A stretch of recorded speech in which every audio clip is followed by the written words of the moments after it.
All right, folks, and here we are at the wonderful after show for to vote or not to vote, and going to make sure that we're looking at this. And here All we right, are, folks. And yeah, here we are. Everything's going well, and now's basically the time when we take the wraps off. We can talk about what we've been talking about in the earlier show. We can throw other things in there, and I can get pissed off at the cat when she tries to eat my houseplants. Aw. And I hope that Linda found the thing on the DM. I'm sure she did. She'll be here. Yay! I hope she's here. Yay! Yay! Yay! Yay! Yay! Always good to have new people around, and I'm grateful for you talking about the vote thing, to vote or not to vote. I've been wanting to do this for a while now. I mean, I had been threatening to do it for about a month, and I'm so happy that I finally got out there and actually started to talk about it. Um, it's an important thing. Um, I lived through Watergate, and I Yeah, I know. was not as concerned then as I am now. And they A called that lot a more is custody. at stake. Say again, hon? A lot more is at stake. Yes, many, many, much more. Because 40 years ago, you had basically one man and his minions trying to do whatever they wanted to do for their own personal gain. Now you've got an entire political machine, an entire political party doing what they want to do, and it's threatening just to blow everything out of the water. And I mean, considering what's hit the news earlier um, about, for example, the supposedly the administration wants to define people like me out of Title IX, now I really start to get scared. Well, I think people could have seen this coming. They could have, but I don't know if they really cared. Um, one of the criticisms I hear from people who lean conservative is, oh, you liberals, you always think that everything is the end of the world and that this is going to destroy humanity, and you don't get it, and this is about me and my family rather than humanity. And Mm-hmm. okay, I get it. People are going to be trying to vote for their own best interest. However, they need to, in my opinion, look at it a little bit more broadly. What happens to their families if, say, the breadwinners die or lose their jobs, or there's a, you know horrible illness comes, and worse, they don't die, but they linger in on Yeah, uh, crippling healthcare bills. You know, yeah. a Well, friend of mine, his wife died, and she lingered and lingered and lingered before she died, and the children weren't able to go to the quote unquote college of their choice. They had been accepted into Harvard, and they couldn't afford it. yeah. And well, it's even getting to the point. My ex was so terribly pissed off, and rightfully so, I'd say. Um, she could not afford to go to Pitt, to the University of Pittsburgh. And that's a state school here. Right. And I mean, at the time, she was making a fairly decent dollar. I mean, before she got herself fired. Um, and I well, what is it now? When I was attending the University of Pittsburgh 25 years ago, the cost of admission was $5,000 a year. Now it's about 20,000. And yeah, who can afford that? And that's, as I I say, don't that's a state know. school. Um, And that's the problem. I mean, and I don't mean this. I'm not picking on anyone. I'm not judging anyone for being this way. If you are this way, where you just care about y- you and yours, it's like, well, I don't have any trans people in my family, so I don't care. Or I don't have gay relatives, so I don't care. I don't pick on black people or Hispanics. I'm not racist, so I think you're exaggerating. Like, I've heard all that. And it's not that they don't quote unquote care. They don't think these things are a problem. They don't think they're issues. They don't understand, and they're not going to, because they're too busy trying to make ends meet and trying to deal with their own households. And I understand that. But they're not thinking of the future. They're not thinking of whether or not their kid is trans. But that can't happen here. Or my kids aren't gay. Well, you don't know that. hey, I didn't know I was gay until recently. Yeah. And I think I said this, was it this morning or recently anyway?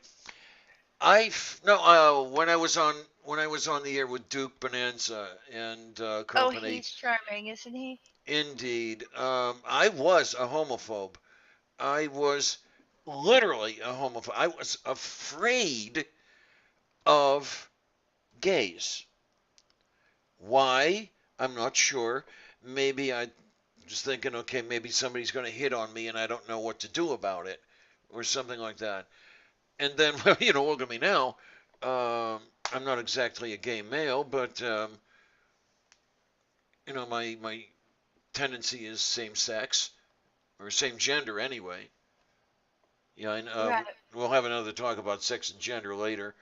Um, I'd love to pick that topic up again.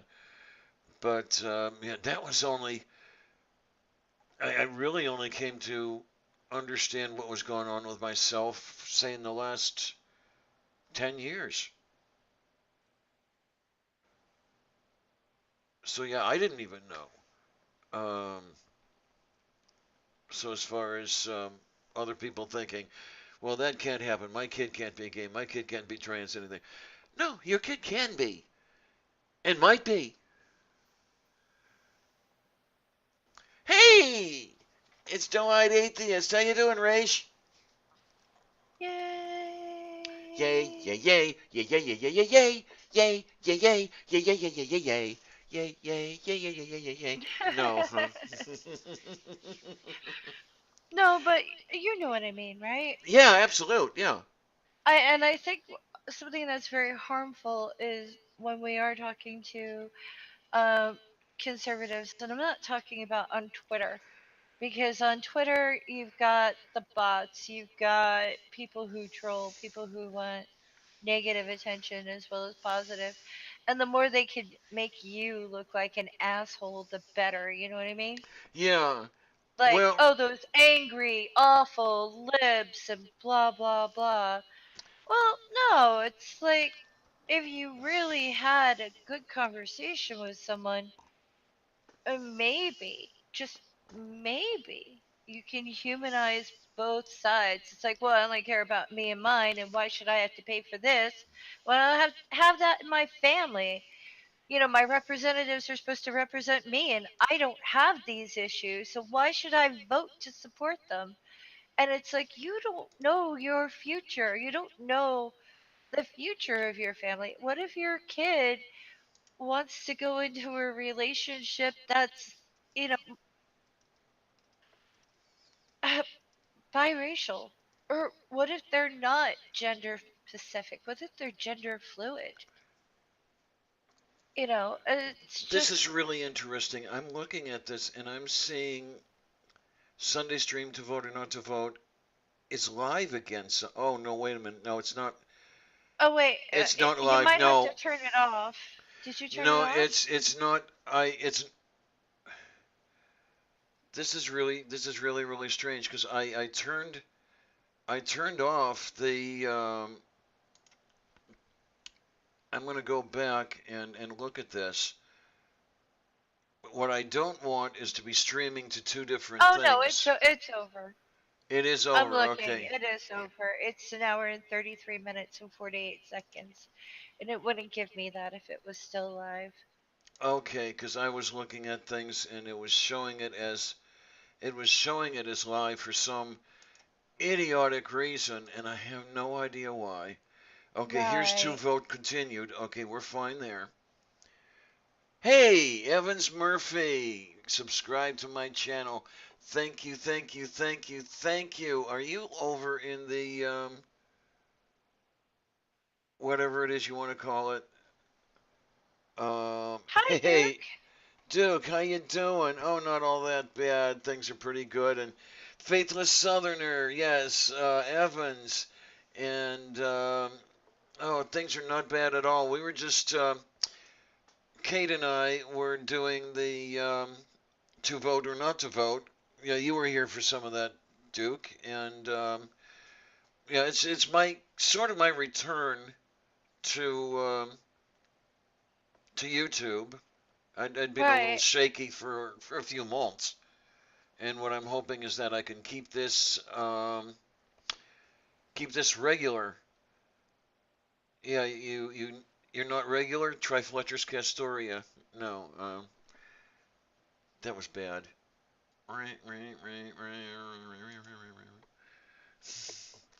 Oh my! But yeah, now I can bring up the. There's the two vote, and why am I not seeing? Well, I don't know. There's the top chat thing going on. Now we're gonna go to the live chat and we're gonna pop it out so I know what the hell's going on here. We all need Satan. That's right, Satan apologist. Oh my, yeah, Shimon Florash, Hail Satan, whatever the hell it was that LaVey did. I used to have a copy of his Satanic Bible, and My it's sister, my sister is one of his groupies. oh my. That's okay. I mean, it's just funny. His stuff is an admixture of what? There's a lot of Ayn Rand in there, and what else is there that he basically stole everything from everyone and threw it all together. Why not? Yeah, what the hell, right? Um, I don't care what you do as long as you do no harm. Right. Well, I think it's really important for people to vote blue. And even though I'll be honest, I don't really like the Democrat Party right now. It's too centered. Yeah, yeah, they are too centrist for me. Well, actually, they're a little leftist. I'm a little right of center when you really look at it. And here I am, slightly to the left of Bernie Sanders. I'm the same way, hun. Um, I don't have a horse in this race. hey, I don't Nutjob. have I don't have children to worry about. I don't have like the next generation to really worry about. But I spend more time worrying about the next generation than I think some people with parent kids do, you know? Yeah, and that's so sad that it would be a case like that. Um, where you've got progeny who you're supposed to care about, and you really don't give a shit. Right. Well, I don't know if you've been like keeping up with climate change. Oh boy, yeah. But crops are failing around the world. Yes. And it's if you'll excuse the expression, kids, it's fucking crazy. It's scary. Um, Not only that, but the insect levels have gone up. Wait a minute. The insect levels have gone up. Right. What the pests? Yep. Oh, okay. Now that I had not seen. Yeah. They are predicting a very large increase in pests, which might be good for the food chain, keeping some of the like insect eaters alive. But is that because the amount of decay is up and the weather is not there to control them? Because if you let pests go helter skelter, well, what's going Mm-hmm. to keep them? And also those things that eat them, what's going to control their numbers? I don't know if this is just nature's way of making sure that, animals survive because the food chain continues, or if it's just a warning of things that are going to come. Yeah, and what scares me is that it's a portent of things to come. Yeah, upside down man, check your DM. Um, Anybody else on out there want to come in on this? Yeah, so it's going to be all panelists and no audience. Well, that's fine too. Yeah, what the hell? I mean, one big party. I mean, I don't really have really important things to say about this. I really don't. Well, I don't know. Everything has its importance, and you have a lot more importance than a Uh, lot of my people I vote, know. my vote matters right now more than I do. You know, and that's the way I feel about it right now. I'm going to be doing my part. I didn't pre-vote because I have a voting a ritual for voting day. I Okay, get together fine. with friends and stuff. I don't pre-vote. I go on the day. Well, I've been So, pretty lucky as far as that goes, where I'm only 1 or 2 blocks away from the polling place, no matter where I've lived. oh yeah, I can So I can walk there in like 3 minutes and be there. yeah, and yeah, Evans, I started out with the voting, and it was a to vote or not to vote. Basically talking about the people who are saying stay home, and those who are saying we absolutely have to vote to preserve what little democracy we have left. And this is just sort of the after show after that particular Conundrum. thing. Thing. Right. That's a good word. Thing I love and that word. stuff. Okay, fine. Um, you can definitely chill out and rest and stuff. So we all need our rest. And there's Spooky. Hi there. And I haven't seen. I don't want Apostle Babe to get the impression that I dropped her on the floor. I don't think she would. Okay. She's a very reasonable woman. Yay. Reason is a good thing. We need more of that. Oh yeah.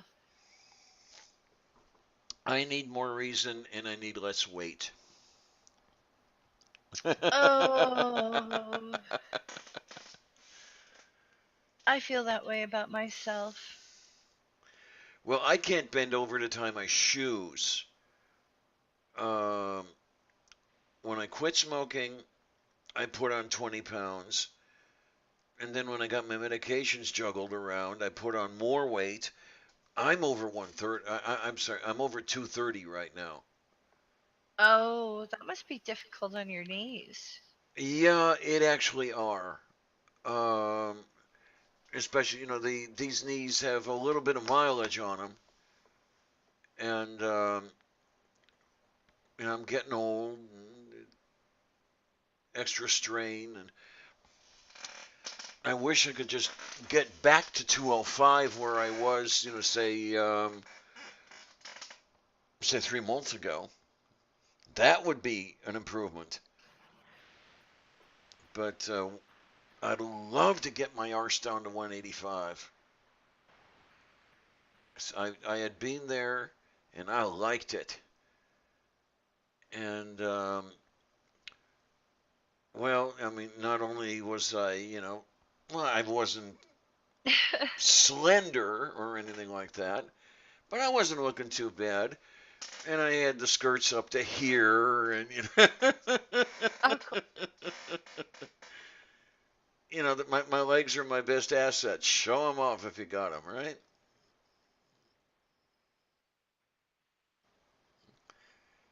But See how we went from voting to legs. yeah, that's fine. Gams, stems.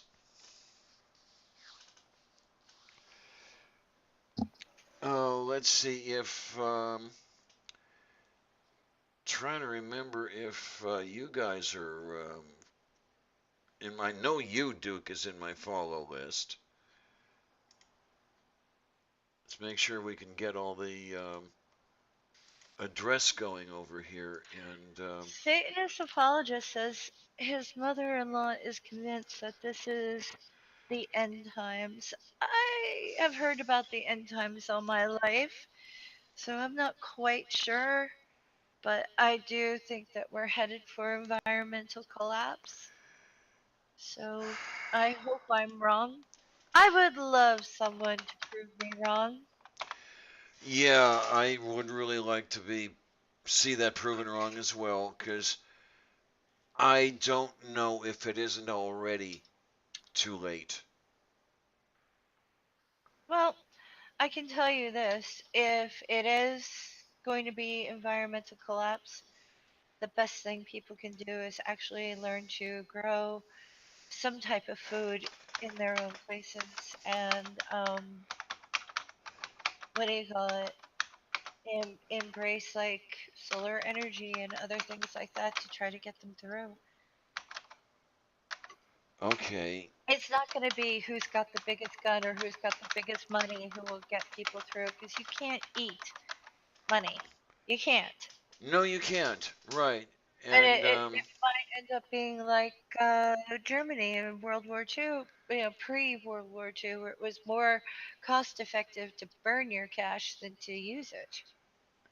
yeah, um, I People would. just don't think of these things. I knew the name of the programs that really got the hyperinflation going, and I cannot remember them right now. During the Weimar Republic, um, and that's one of the reasons that people loved Adolf Hitler so much, because he appealed to what they wanted, and well, that's why they liked Vladimir Lenin so much, with Bread and Peace. Right. Um, I don't know, man. I hope we can manage. I I said it earlier, and I guess I'll say it again, and maybe it sounds selfish. I find myself kind of lucky in the sense that I have more life behind me than ahead of me. Um, so if or when things do go to shit, I don't have that much time that I have to endure it. Now, if it gets bad enough, I'm not going to have any time, but that's beside the point. Um, I really feel bad for the kids who are 20, 30, 40. Well, there's a bunch of 10 to 13-year-olds who are suing the United States government for the state of the planet and the environment. Oh wow, where are these kids? Uh, I want to. I I'm want not to. quite sure where. I think it might be Texas. I want to send them a big kiss and a big hug. I mean, let's go for it. No, I don't know that suing. Well, sue for is whatever is the thing. Um, I mean, I don't like to see Rafael Cruz's kid defeated, but It's that's called the Children's Climate Lawsuit Trial, and it's been delayed until U.S. Supreme Court rules. And that was an update about the case 2 days ago. And the kids who are suing governments over climate change, they keep winning.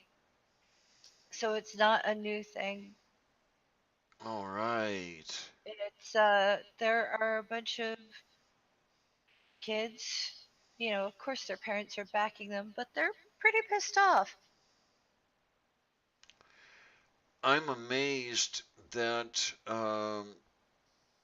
the legal system is actually allowing these kids. Well, are they allowing the kids to file, or are they I allowing think someone to so. file on behalf of the kids? Back in 2015, I think 21 kids, and they were, I don't know their ages, but basically what they sued about was the youngest generation's constitutional lives to like the pursuit of happiness, life, liberty, that stuff. Hmm. Um, they say that the U.S. government's policies to promote fossil fuels and things like that, despite like science reports and stuff, are the primary cause of global warming and therefore blocking their constitutional rights to life, liberty, and property It makes and sense. happiness. So that is basically the focal point. But unless we vote responsibly, like the way the Supreme Court is right now, they may not get very far, but I don't think they intend on giving up. Like I heard an NPR interview with one of the kids who said, "Well, if we fail, we'll just keep appealing." Yeah, might as well just keep appealing until all the appeals are exhausted. Definitely. But like, I'm surprised that And they'll there be aren't old. these are child actors, blah blah blah blah blah blah blah. Oh, once it gets far enough in the appeal process, that'll come up. Because the child actor thing was pulled with the school shootings. Which which city was that? Was it in Florida? I don't know. Where you had the kids actually forming up a movement, and I can't even remember the names of the kids. Somebody slapped me down. Oh, that was about the shooting, the school shooting, Yeah, right? yeah. Was Yeah. it Parkland? I don't remember the name. I'm still a little hungry, but it's too late for me to eat. I think it might be Parkland, but they may have a like more organized name.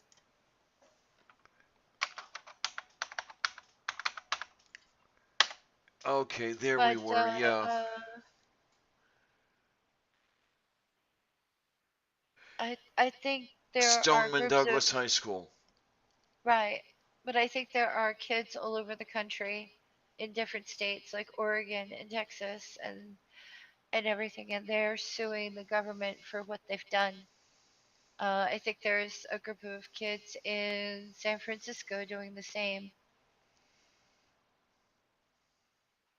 Um, and the U.S. Supreme Court refuses to halt their climate change lawsuit. But that was back in July, but now we have Kavanaugh, so I don't know how that's going to go. Okay, so wait a minute now. The Supreme Court refused to Block them. halt? Yeah, they're allowing it to go through. Okay. So wait a minute. Is that the That was U.S.? in July, though. I don't know if it's going to change because of Kavanaugh. Yeah. Well, I don't know if. Yeah. Oh man, what? This is something that just came to my mind. What happens with cases that were in the process of being heard? Does I he have to don't know. recuse himself if he's coming into the middle of something? I don't know. Well, it doesn't matter I don't really know enough because about it.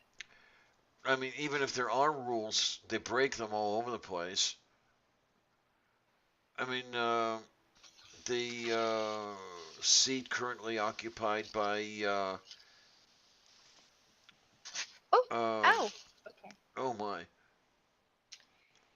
currently occupied by Neil Gorsuch Right. really should have been. Well, if it's not the case that it should have been Merrick Garland's, he should have had the opportunity to be reviewed for it anyway.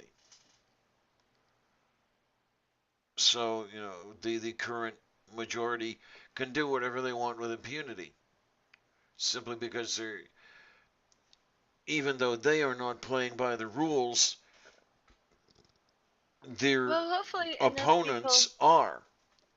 Hopefully there's enough people with a conscience in government who will just, you know, we do have people going, get out of here. What is your problem? And this climate issue is your problem. Like, the people are really giving politicians a hard time outside of their office. They're like, what is wrong with you? A lot of them have tried to like eat out or blah blah blah, and it's ending up being a disaster for them. And I'm glad. I'm glad because while they're in their little chambers and voting for things to screw us over, they don't think about the consequences for the average person, and they really need to. So I mean, Well, I don't know. public dissent is what broke the big oil uh uh Is it that they don't care, I can't think of or the word. I, I, is it that they don't think about the average Joe or I don't Joseph know or because I'm Josephine, not in their or skulls. is it that they just don't give a shit? I mean, I it's think basically I a. think they do because they have a hard time looking at people in the eye when being confronted. Like, remember those town meetings and people were shouting at them? So they stopped Yeah. doing them. At the time, they also voted for extra security for representatives, like to have more security guards because they're afraid. Well, there was even Jeff Flake in the elevator. I mean, Right. it was that recent. Yeah. I think that may have been recent, but the thing is, it's just like they are being told off. They we That's the one good thing about people talking and posting and sharing ideas is we can actually stand against them in some small way, and that might make a difference. I would only hope. I really would hope that something could make a difference. Well, I'm not We really into cannot the. Go ahead. we cannot continue the way we're going. Um, it's going to be total ruin. But Well, aside from people just losing their rights, which we've been signing away uh, very rapidly since 9/11, yeah. you know, we have the climate change issue. And the U.S. government, I should say, the U.S. Army recognizes it as a problem more than uh, the presidential cabinet. Yeah, So yeah, that what does that say? yeah. It says a lot, and none of it's good. No.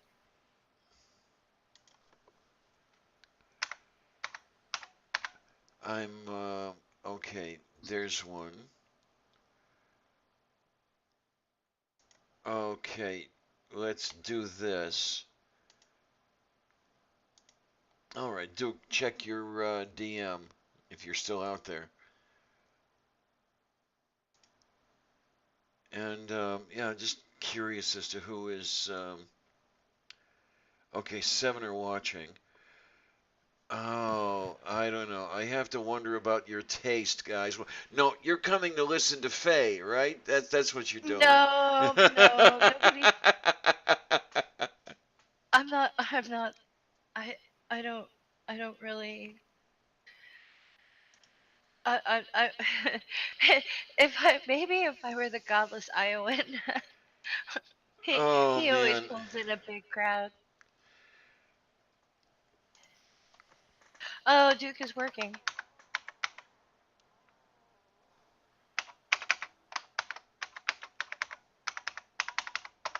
Oh man. Um, But Evans, what do you say though to someone who says their vote doesn't matter? Yeah, I mean, you can tell them about Andrew Johnson, but what's it going to mean to them? Um, where he was saved from removal by one vote. Right. Um,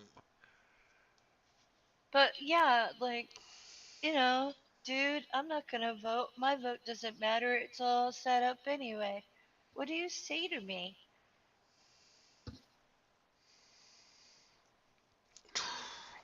I wish I knew. Um, because when you're feeling like you're all alone, it's so easy to get into that mindset. Right? Um, Evans, are we following each other on Twitter? Because that's the best way I can send you a link to get in. Hey Nadine, hi! Hi, Nadine. Yay, yay, yay, yay, yay. Well, that was that. Maybe Nadine will pop in. Yeah. Let's see what we can do about that. I know we can find something somewhere here. I Okay. mean, I'm a bit of a geek, so I look up things like how humidity in the air changes atmospheric pressure. Granted, I don't get the math, but I know that it does affect things. And I know that one thing that puts uh, water in the air are trees. And you get people who say, well, that just raises the amount of the greenhouse effect, which is What? true. Which is true. Well, But if I remember correctly, water vapor is not as great a greenhouse gas as CO2 is. exactly, there are And other greenhouse gases that are much worse, and you do need a certain amount of humidity and atmospheric pressure up there, right? yeah, and the trees is taking up the CO2. So yeah, okay. Yeah, Nadine, if you feel like coming on in, check your DM. Um, She has to go to her cat box first. okay.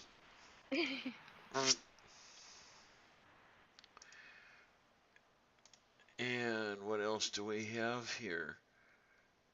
I think the best thing that we can do for the United States, because we are not getting through to our government and to our representatives because of what's going on, I think we need to write letters to the UN and appeal for interference. Oh, that would be lovely, wouldn't it? Well, that's my opinion. I don't know if it would do anything, but that's the I only mean, thing I can think of. I've had the thoughts of asking, for example, the UN to oversee elections the way they do in embattled third world countries, because that's what the U.S. is right now. And of course, the U.S. would simply ignore the UN. I mean, I don't think the current administration wants to be part of the UN anymore, does it even? No, they don't want to.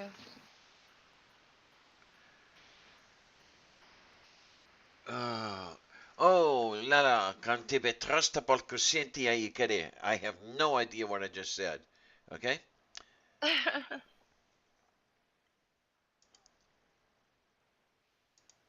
Come on, there we go. So are you feeling any better now that you're not sleeping for like 4 days at a clip?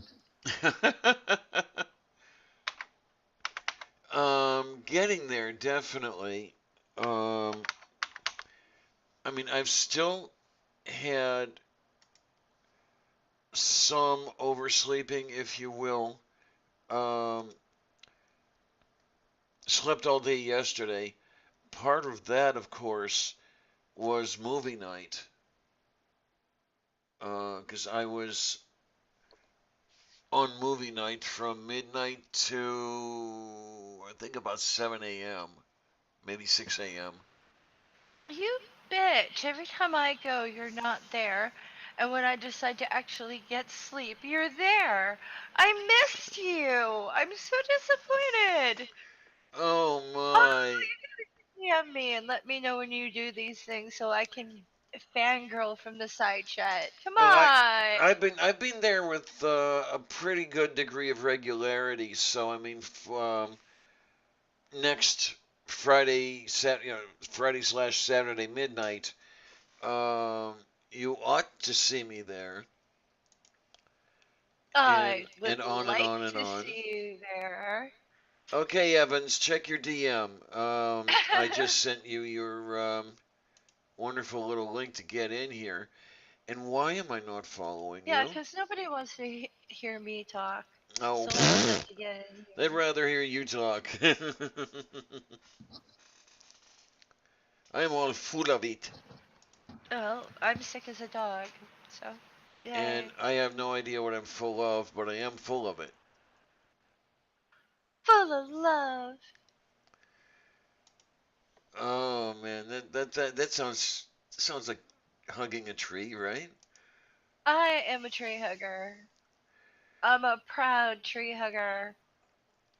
Oh, I wish I had the melody line. Darn it.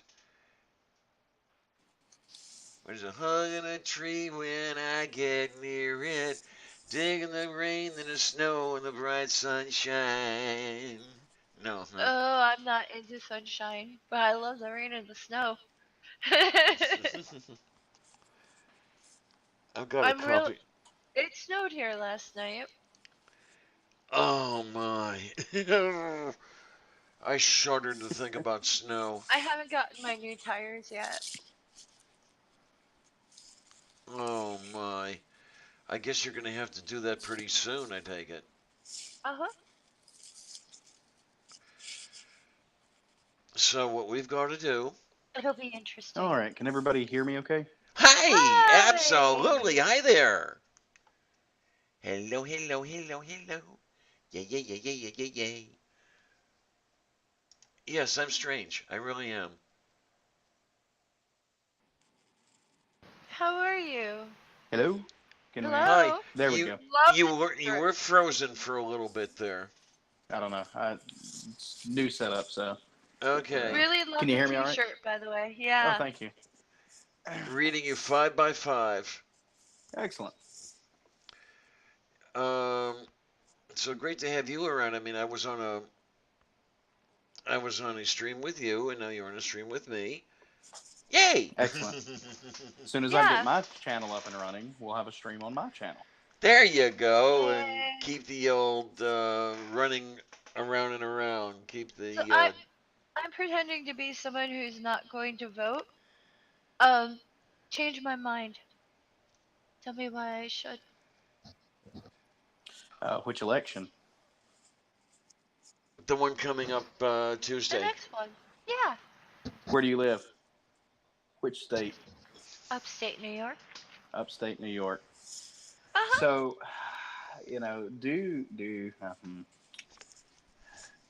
for you, it's probably not as important, and I say that with an ounce of reservation, because your battle's not nearly as close cut. If you were from Texas, however, we'd be having a different conversation. But, well, we have a very liberal part of our state, which is New York City, and the rest of New York State tends to vote conservative. Yeah, but the New York City vastly outweighs in votes for senatorial and presidential candidates. So they may not come out and vote. Yeah, I mean, well, beyond the... Okay, so... All right, there's two ways to approach this, because if you were in Texas, I'd say that it was vitally important that you vote across the board. Hey, Duke! What's up, Duke? What's going on, guys? I got a little break at work. I thought I'd jump in and say hi. Hi. Oh, hello there, hello there, hello there. What you guys still talking about the vote thing? Yeah, a little bit, yeah. It's kind of bled over into this, along with everything else we've been talking about. Yeah, I've always kind of felt like one of the issues is that people don't vote, like, locally more often. Like, they don't get involved in their local politics as much as they should. Yeah. They think more on the federal level, but if you change your demographics where you're at, you change the demographics across the board. So... Yeah, because it was something I'd mentioned earlier, I think in the stream before this one. The state governorships and legislatures are heavily against us, to the point where, well, here's another one for you.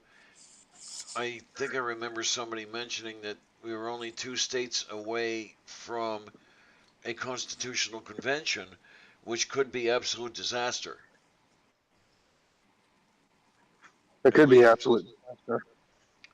At least now. Because you can call a convention, and once you've done that, there's absolutely no restriction on what you do there.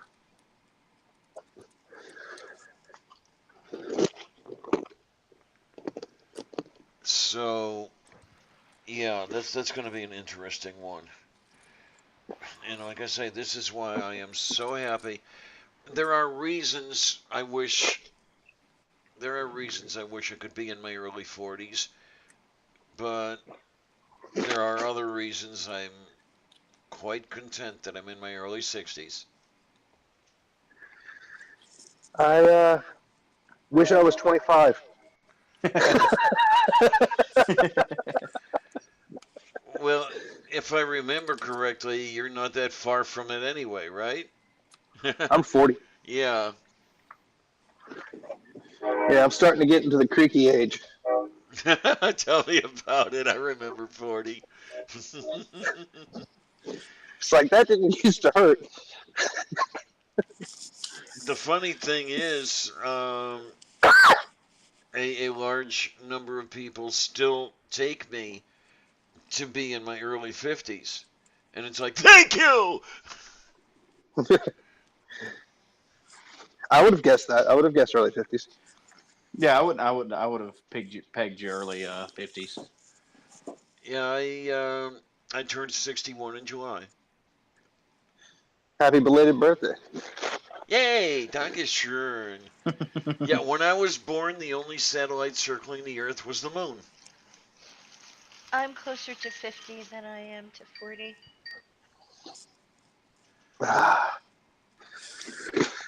Yeah, the political landscape anymore is a freaking nightmare. I wish I kept up with politics like I used to. I don't, and I should, but I don't. I spent so much time being just pissed off that I just stopped. I mean, as Kate was talking about earlier, there are times I wish I could run away, but in my particular situation, my particular what do you want to say, particulars, most countries would not want me. Hi, Nadine. Hi. How is you, Is? I's good, thank you. Sorry, I had to go visit kitty litter. Okay, it sounds okay. Yeah, I'm gonna have to clean out the kitty litter myself at some point today. No kink shaming on Diana's channel. My coffee. My coffee's just about ready, so I'll be back. Well, let's see. I see the Coca-Cola over there. Oh yeah. And what the heck is it in that green bottle? This is the Oh, is that Diet Coke, Canada that's Dry? ginger ale. Yeah, that's just a can of ginger ale. Now, there's the other thing that I always wondered about when I was young. I mean, I was consuming the Canada Dry ginger ale in Ohio, and I'm thinking, okay, when you're in Toronto, do you consume U.S. non-dry or something, or I don't know? Somebody shoot. Well, there's generally two choices. There's Schweppes, whatever. Yeah, thank you. And Canada Dry, and I think Canada Dry was the closest one that I could get to. Okay. So that's the one I went with. I was driving my landlady to the airport, and on the way back, I had some gas, and I'm like, ginger ale and a package of Tums at the gas station. the only gas station open at that time of night too. So it was like 5 a.m. That was ridiculous. And then I hit sleet on the way home. Yeah, it's been pretty sleety here too. Honey. Yeah, and I just found out that I'm not going during the day on Wednesday to pick her up. It's at Wednesday night at 12:20 a.m. Well, Thursday morning. Ew. Ew, yeah. So it'll be another drive in the dark. Hopefully it's not. Hopefully it's mostly clear like it was on the way there. I only hit sleet for about 15 minutes, so it wasn't bad. But the rest of the drive was really clear. So, but hopefully it's like that. Ooh, coffee's ready. And okay, so you're gonna put your stuff down. Okay. And speaking of that, yeah, you guys will be talking to an empty chair for a little bit because I might as well get my coffee going here. Oh, make me jealous, why don't you? I don't have any coffee right now. Well, I actually don't have. If you consider coffee to be the stuff with caffeine in it, I don't have any of that. So how's that sound? Yeah. It sounds like blasphemy. Yeah. I'd like What's a the warm point? drink. Well, I used to drink actual coffee until my doctor would not leave me alone until I went to decaf. There was the day that early on when Yeah, but you drink 3 pots of coffee a day. Well, that's the thing. Yeah, it's when I was first coming on with him, as far as the patient relationship was going, he asked, okay, you drink coffee, how much do you drink? And I said, oh, I don't know, about 70 cups a day. And he looked at me and he said, you know that's toxic, right? And I mean, I do literally drink 1.5 gallons of coffee daily. I used to drink 3 pots. I don't drink so much anymore. Okay, because I'm going to be, I have, let's see now. I am on my second 35-cup pot today. Oh, wow. All right, guys, I got to jump off here and get back to work before they get mad at me. But you guys have a great night. I just want to jump in and say hi. Well, it's great to have you around. Yay. Yeah, and yeah, now you see, by the way, why I have to work on losing some god blessed weight. Well, I've said already, it's quitting smoking and then getting the drugs rearranged. I'm over 230,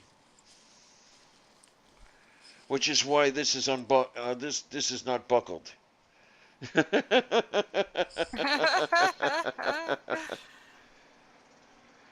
Oh my, oh my, oh my. I can't say say much. I'm just not long down to 210, so. God, I would kill to get down to 210. I remember I 210.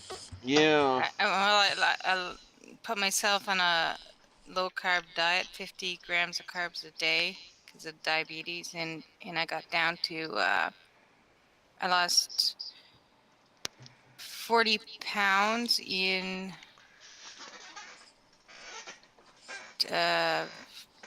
6 months. Oh, that's not a bad rate. No. And I've actually been staying at about 210 right now, but my arthritis is really bad, and I really can't walk very much. I can't lay down very much. I can't. I can't lay down very much. I can't walk very much. I can't. You know how it is. Moo. Well, I'm feeling it in the knees now that I'm this heavy. I'd really like to shave some off so I could walk around. I And remember 180. here I am thinking I'd like to get back into weightlifting. I would like to too, but I can't.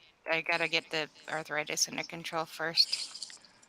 I mean, I remember 185, and I loved 185. Oh my word, it felt good. Didn't look all that bad either, if I must say so myself. Santiago. Oh, hello for you, what you say. Hello, babies. Yes, Faye, you've got to come to the next movie night. Absolutely have to come to the next movie night because you're going to do this, right? Right, Christy? You are going to come to the next movie night? Is she going to be on? At least she was threatening to be on and flirt with Karis. Oh, that'd be awesome.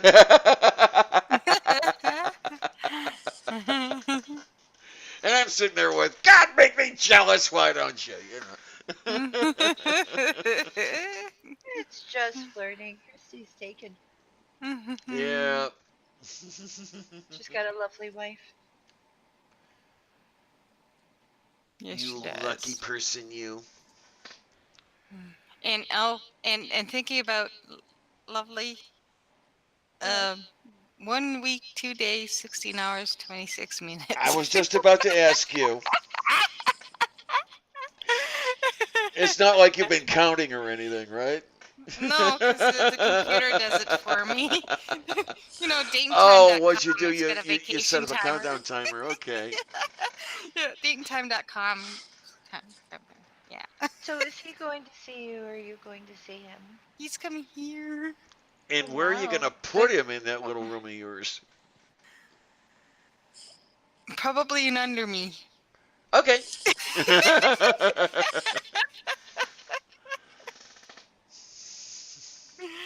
It's terrible. It's terrible. Bone chicken. Wow, wow. I don't know if you guys have noticed, but there are more, religious bots hitting my account than ever. I don't know if it's the same thing with you guys. Like, conservative bots, religious bots, all kinds of different bots are showing up right now. I've got a whole bunch of friend request, not just bots, but scammer, like romance scammer requests. Man. And it's hilarious because they sit there and go, I'm a religious Oh, just a second. I'm gonna go pull one up because it's flipping hilarious. I get all the Um, military men yeah, wanting to uh, chat me let's up, if you see will. down. Uh, And I see Brandon. Thank you for the subscribe. Thank you, thank you, thank you, uh, thank you, thank you, thank you, thank you, thank you. Honest, caring, fun to be with, and God fearing. Eesh.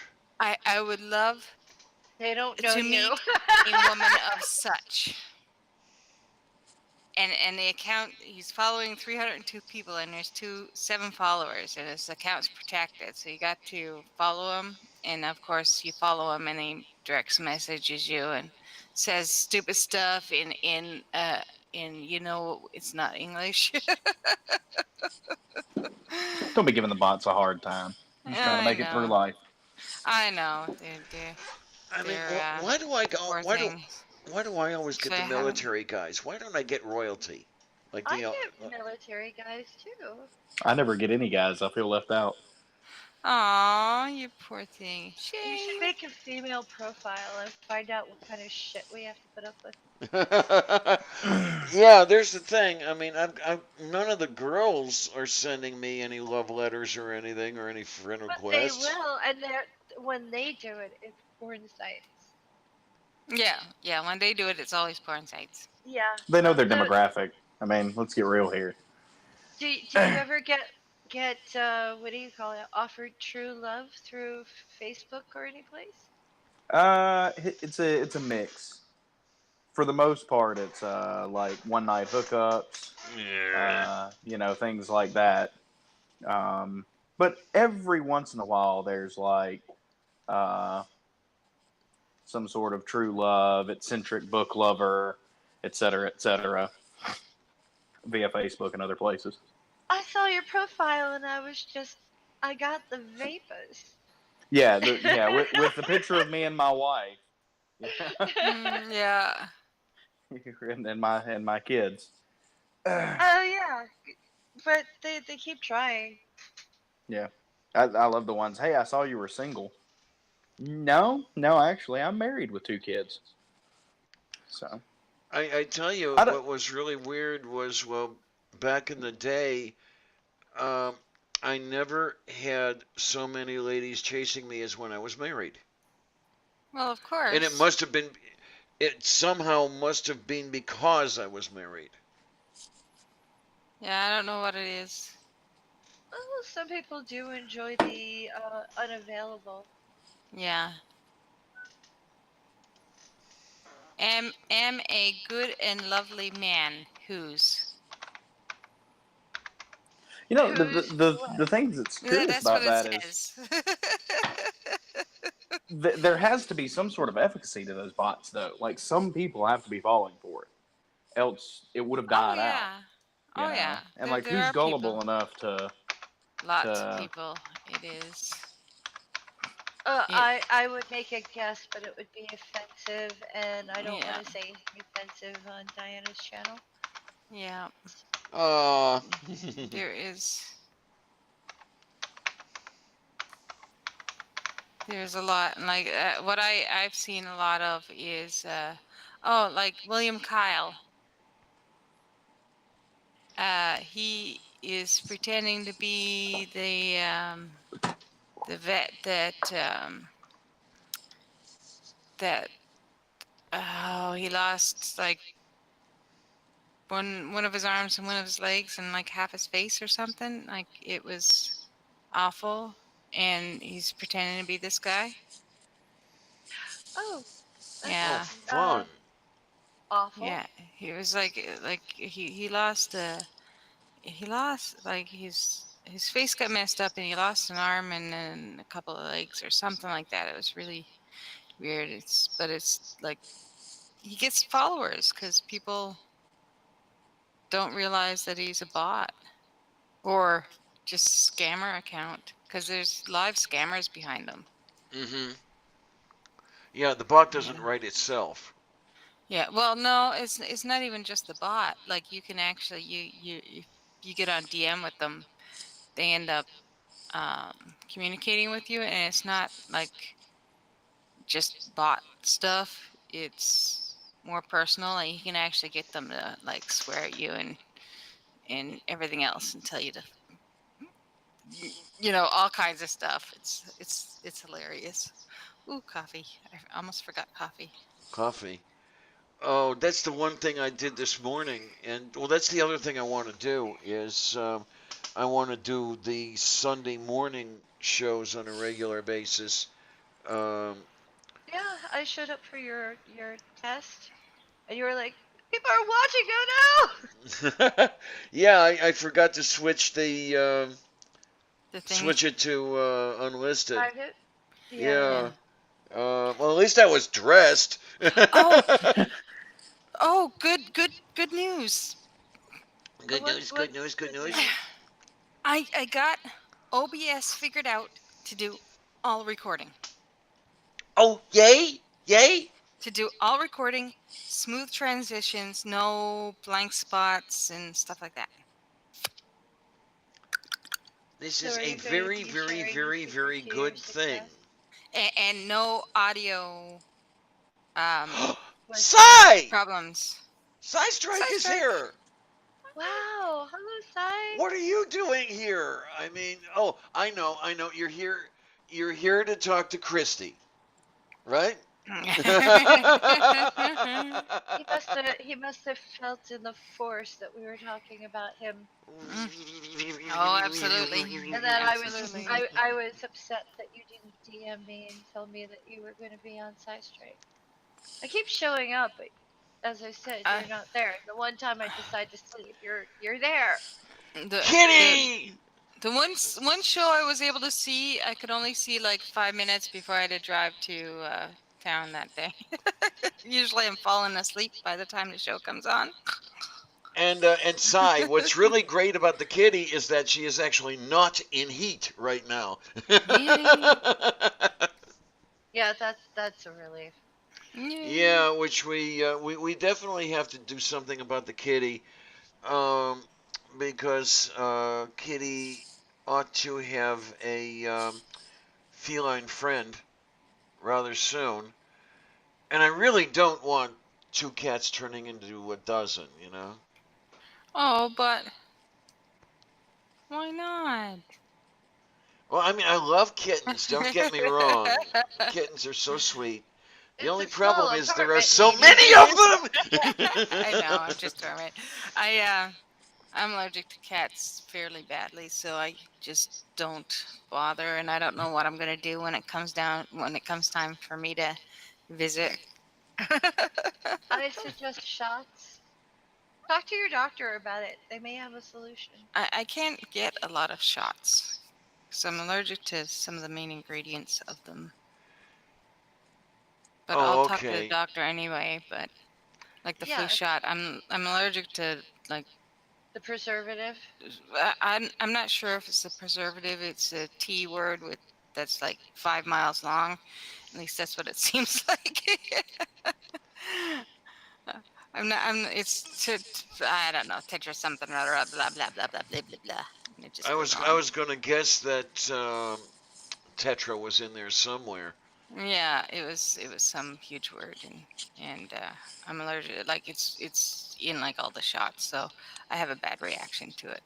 Hey, I'm allergic to pot. I'm allergic to rice. I'm allergic to rice. So you know what? You know the saying that 2 billion Chinese can't be wrong. Well, they certainly can be when it comes to rice. Wait a minute. Brant, are you saying that Sai was taking a feed from the ISS? Wow. Or am I reading that wrong? Is not a boring person. Interesting. Sai is a big sweetie. He really is. Capital B, big, capital S, sweetie, TM, registered. Mm-hmm. I mean, he floored me when he shot me a Discord private message that one day. Ooh, fancy. see. Mm-hmm. I've set up a Discord, but I haven't made it public yet. Ooh. I haven't been on my own Discord in I don't know how long. I'm trying to figure out how I'm going to utilize it the best because I don't want to waste people's time and I don't want to waste my own time. Yeah. And I don't plan on using it more than maybe twice a month. Yeah. I signed up. The current things. I'm just trying to figure out how to use it without like, it's like, oh, sign up for Discord and then I'm going to ignore it. I don't want to do that. Yeah. Yeah. No, I signed up to join the Discord, but it's like I can't even I can't keep up with it. So Discord is definitely a learning curve, like anything yeah. else. Yeah. And But I think if utilized properly, it's a valuable yeah. tool, Yeah. And especially if even somebody's got a reasonable following. yeah, I don't even go on there to follow the people that I follow. It's like I got enough to do with Twitter and I basically use it YouTube. when people I like have been Twitter banned for a while and I need to talk to them. It's a good idea. I usually hit up it's on like a backup for Yeah. like connecting with my friends who why did they ban you this time? That type Yeah. of thing. Yeah. Or am I Well, the only one who does that? Like has a whole bunch of people they know who have gotten put in Twitter jail. I follow so many people that I only have like 4 people that I've billed in Twitter because I follow so many people I cannot keep up, and I only just glance at it once in a while. I can't keep up with the activity that I see, so I just don't. Okay, yeah. I don't see much of anything, because it's just so much. Even if I don't talk to them, there are some people I check out every day just because I Yeah. like them. Yeah. Well, that's why like I've got like 2 or 3 people that I've billed for my phone, and follow a couple of people that way. But it's and then just connect with other people through that. So, but yeah, it's the only way I can keep up with it because I'm trying to do stuff like the spit it out, Nadine. Web design and between the channel and all this other kind of stuff, it just kind of gets to be too much if you stick on anything else. Right. Yeah, I'm looking at all these things and I'm trying to figure out who's got the Twitter accounts and who doesn't.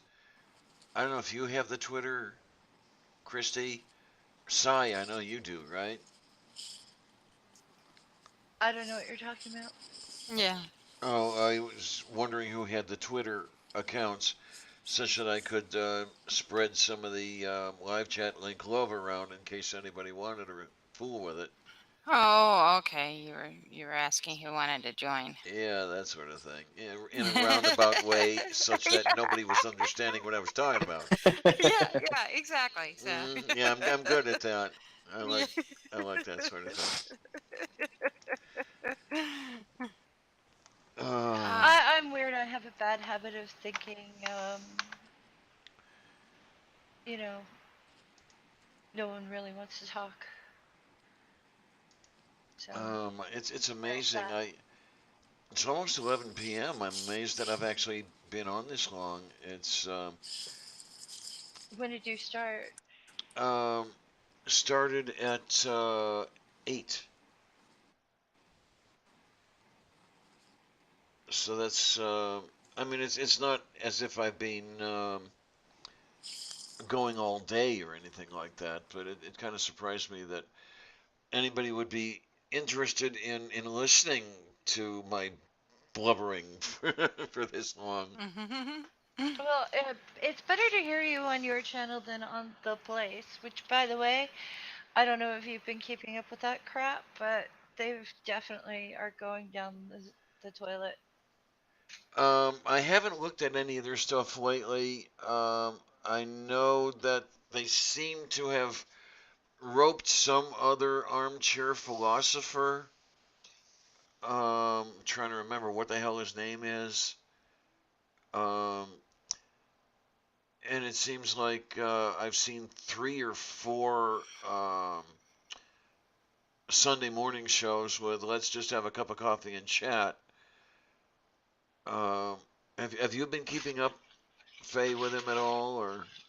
A bit, more and more and more and more and more religious. That's I Like, was I couldn't get a few times. It seemed like they couldn't find anyone to talk to, so he even had his wife on. Whoa, on the evening show. Hmm. If I remember correctly. In all the time that I was working with him and the time that I was watching before I was working with him, I had never seen Rhonda on an evening show. He's got to be scraping the bottom of the barrel here, guys. I mean, not that Rhonda's that horrible a person, but she's a woman, and he's still doing that Christian thing, no matter what he says. Mm-hmm. Wow. Exactly. And yeah, I really hadn't looked very much at his. I had been meaning to, and I had been meaning to, and You're not missing anything. It's pretty pathetic. okay. They're they're definitely missing something special, and I think I know what it is. Let me think. Is You. Bob not showing up and telling everybody that depression is fake? It the very little that I've seen was really, really bad. I don't know. I feel a lot better now that Away. I'm away. Yeah, let's put it that way. Um, the pressure's off because there was a lot of trying to corner me into delivering the answers that he wanted delivered. Exactly. And I felt like I was the token atheist. I felt like I was the token queer. Oh, you were the token everything that, every label that you've got that they could beat up on. It was definitely like, okay, now it's time to browbeat Diana. Spooky. Yeah, there was a show this morning because I got a notification. I'm trying to remember if he put a show up this evening or not, because I'm going to tell you something that you've probably figured out already. That I went up on this at 8 p.m. for a reason. That being that I'm directly opposite him. Yeah. There we go. Oh, I saw a. Oh, was that you coming back on, Evans? Yes, that was okay, me. okay. I saw the blue technical notification difficulties. come up. I didn't know if that was someone else or if that was you or somebody. No, that was some sort of technical difficulties that I'm not Technical sure. difficulties. Please stand by. Pretty much. I'm technologically illiterate for the most part, so. Yeah, I have my radio voice. I still have that. It's good radio voice. People would actually tell me that I should be in radio, and I never managed to get anywhere with it. I had a cousin who was in radio, and it wore him out to the point where he just said, "Screw all of this. I'm going to be an electrician at Six Flags." That's what he wants. That's a weird kind of go Yeah, at it. because he had owned a radio station for quite a while in Raleigh, Durham, uh, North Carolina. Oh God, how long had he been living there? He'd been living in North Carolina since, I would say, mid 70s, maybe about 75 or so. I feel like I need to cultivate my radio voice. You know, attempting to get a channel off the ground because I deplore my accent and my voice in general. Like every time that I listen to one of these things back over, I'm like, oh my God, listen to that hick. You know. No, no problem with the accent. So what? I like your accent. Oh, I appreciate it. I'm really tired of like public speakers all like destroying their accent and trying to sound the same. I I think you should use it to your advantage. No, I mean I'm incapable of sounding anything but like myself. Good, because I like the way you sound. I like the accent. I think you should use it. Like, I think you should go and get your voice out there more. Oh yeah, it's coming. And I'm one of these people one of the people fake on stand. Because I worked really hard at getting rid of my Great Lakes accent. So I'm not as bad as some of the people around me because I do live in the deep South. But it does, especially whenever I get around you Yankee folks. It's it's almost an advantageous thing because people typically don't expect Southerners to hold the stances that I do. So it's interesting the conversations that unfurl. Well, especially the Southerners, right? So what now? Especially the Southerners. Yes. Lower Alabama is deep South. My daddy's from Alabama. I got it now. And I got a sister from Texas. And a lot of my family is like half and half, above and below the Mason-Dixon line. So. And I did notice, it's not very often that I hear people say it, but is the say again a leftover from military service? Say, oh, what, me? When you said say again. Yeah. Oh, no. I just, I don't know. I have a bad habit of picking up colloquialisms from various people that I meet. I actually like that because I employ that usage. I picked it up from air to ground from the Apollo era. I was never in the military. I was one of those people who did not have to register for the draft. Yeah, so my dad was a Marine, Vietnam era. So I grew up with a very military-esque discipline structure. But other than that, his one wish for me and my brother that we actually heeded was that neither of us joined the military because it screwed him up pretty hardcore. Yeah. Especially the time and place that he was in. But no, I have a lot of weird little one-offs, like say again and you as well and things like that just pick up from various people and stick into my lexicon.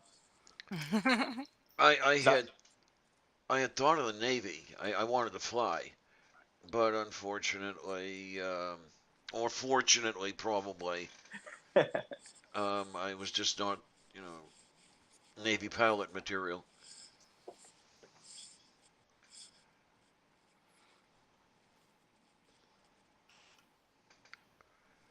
Yeah, I could just see me trying to land, let's say, an F-4 on a pitching carrier deck. Flight just boggles me. I recently did a tremendous amount of flying. And the whole time that I was there, I was just in awe of all the moving pieces that have to go into every plane that takes off. And it's like I flew into Dallas Fort Worth, and I don't know if anybody's ever been there, but it's a fairly large airport. I have not been. No. Big as Atlanta International, but still, it's like these planes are taking off every 2-3 minutes, and planes are coming in every 2-3 minutes, and like each little piece has to be exact, and it all goes off without a hitch. The only delay that I had was at the local regional airport, where we were the only flight leaving that morning. You know, so well, I have fond memories of Chicago O'Hare, which Dallas Fort Worth sounds a whole heck of a lot like Chicago O'Hare.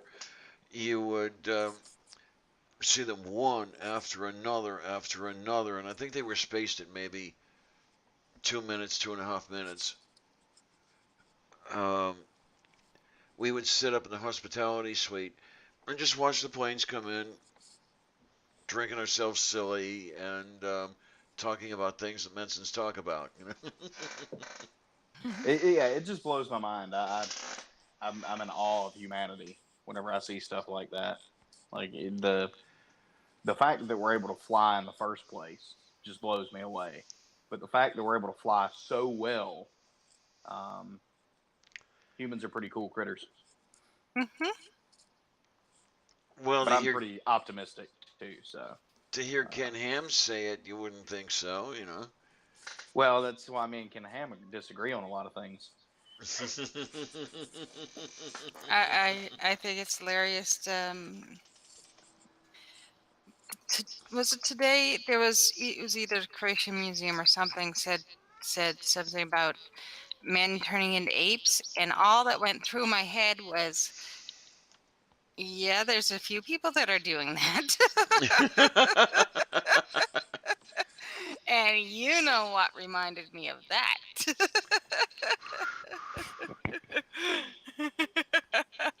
You know, that's something that really gets to me, though. I don't understand, and maybe it's an idea of how weird I am, but I don't understand why anybody would have a problem with humans being apes.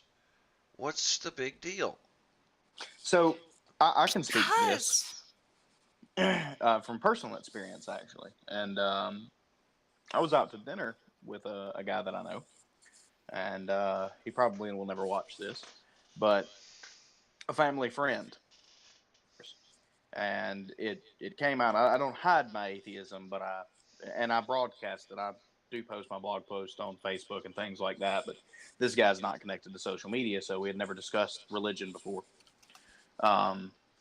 And it came up that I was an atheist.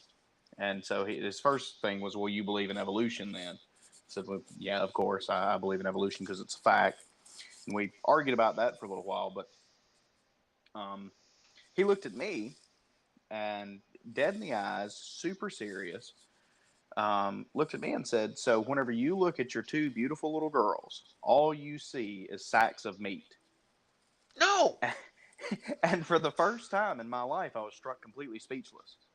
You know, I thought, what a poor understanding somebody actually has of anything to do with evolution. And so I tried to dig deeper into him, and his general idea was that humans have a soul that makes them intrinsically more valuable and more capable than any other, or than animals, because he wouldn't even consider us on the same level as animals. And I think whenever you reduce whenever a religious person is confronted with somebody that reduces humans to nothing more than meat sacks, you know, even though we're so much more than that, but reduces us to an animal, it takes away that which makes them intrinsically different from animals. And like, we're different in that we're aware of our ability to think. You know, we're Homo sapiens. I'm not sure we're unique in that sense, but I have no hard data on that. Well, the problem of consciousness is a really tough one to solve, because how exactly would you test without language? We definitely know Right. that language in our current form, our ability to abstract, is unique to us. But there's Yeah. nothing that says that that process couldn't have come about by evolution, and there's everything to suggest that it did. And so, Right. regardless of whether we're the only ones that can do it, because there's a lot of, the cheetah's the fastest cat, a lion can't run. So, in the feline world, the cheetah has something special about it that the lion doesn't have. You know, there's every animal in some sense is specialized in some way. We just got cognitive abilities.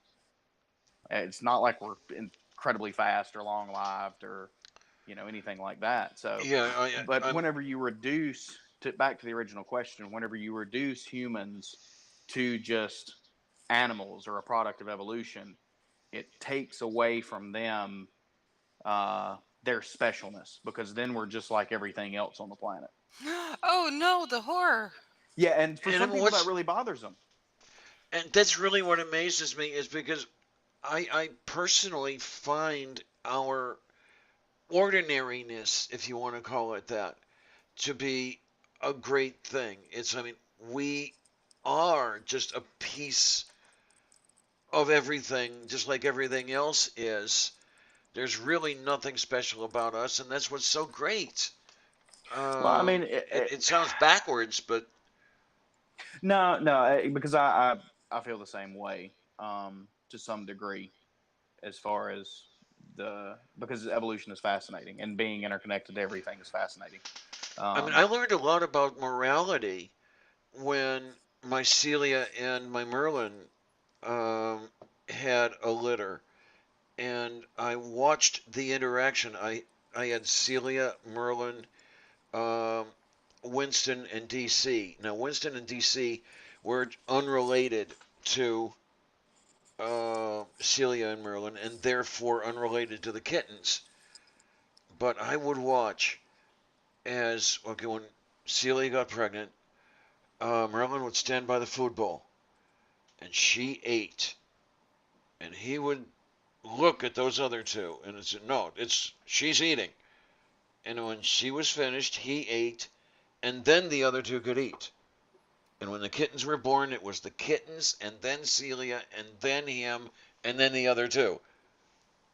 I saw the beginning of a a looking out for others in that. yeah, absolutely. I mean, proto morality is all the way back to really basic animals like lobsters and stuff to Yeah. go all Jordan Peterson on everybody. Um, but no, it seriously is, and it's fascinating. Um, And what's so but great is, I look at that and other people will say, "Oh, look how they're like us," and it's like bullshit. We're like them. yeah, absolutely. Most of these things have been stable for a lot longer than we have. Hmm. We're new on the scene, especially in relation to some of the really What? old critters. We're not special. Nope. We're we're special, but we're special just like everything else is special. No, we're special in our own ways. Yeah, and some of us are more special than Well, others. well, But it we're really Yeah, does. and some of us are definitely more special than others. oh, Oh yeah. boy. Some of us need the short bus. Yeah. and just to the general theist, feeling special and things like that. It's like because I had a theist friend of mine ask me, you don't believe in God, you don't believe that the universe has, you think that it's all going to burn out in a few trillion years, and that things don't have an ultimate Oh. purpose. Doesn't that bother you? And my answer was no, not Yeah. at all, because I Hmm. don't live 2 trillion years in the future. Yeah. And I'm not the universe. Yeah. I'm me, and I have my house, and I have my family, and my job. Like whether or not my life matters in geological time frames doesn't make a crap to me. It One way or doesn't. the other. Our lives don't matter in a geological time frame, and And that's and the and nor that's would the I point. want to live forever if I could. No, You no. know? Oh man. Well, unless I could have Brad Pitt as my vampire. I think you'd get tired of Brad. Now, Pitt. wait a minute. What's Josiah going to think about that? Well, okay, Josiah too. Okay. You No, can't have your cake and eat it as well. Yeah. it's Why?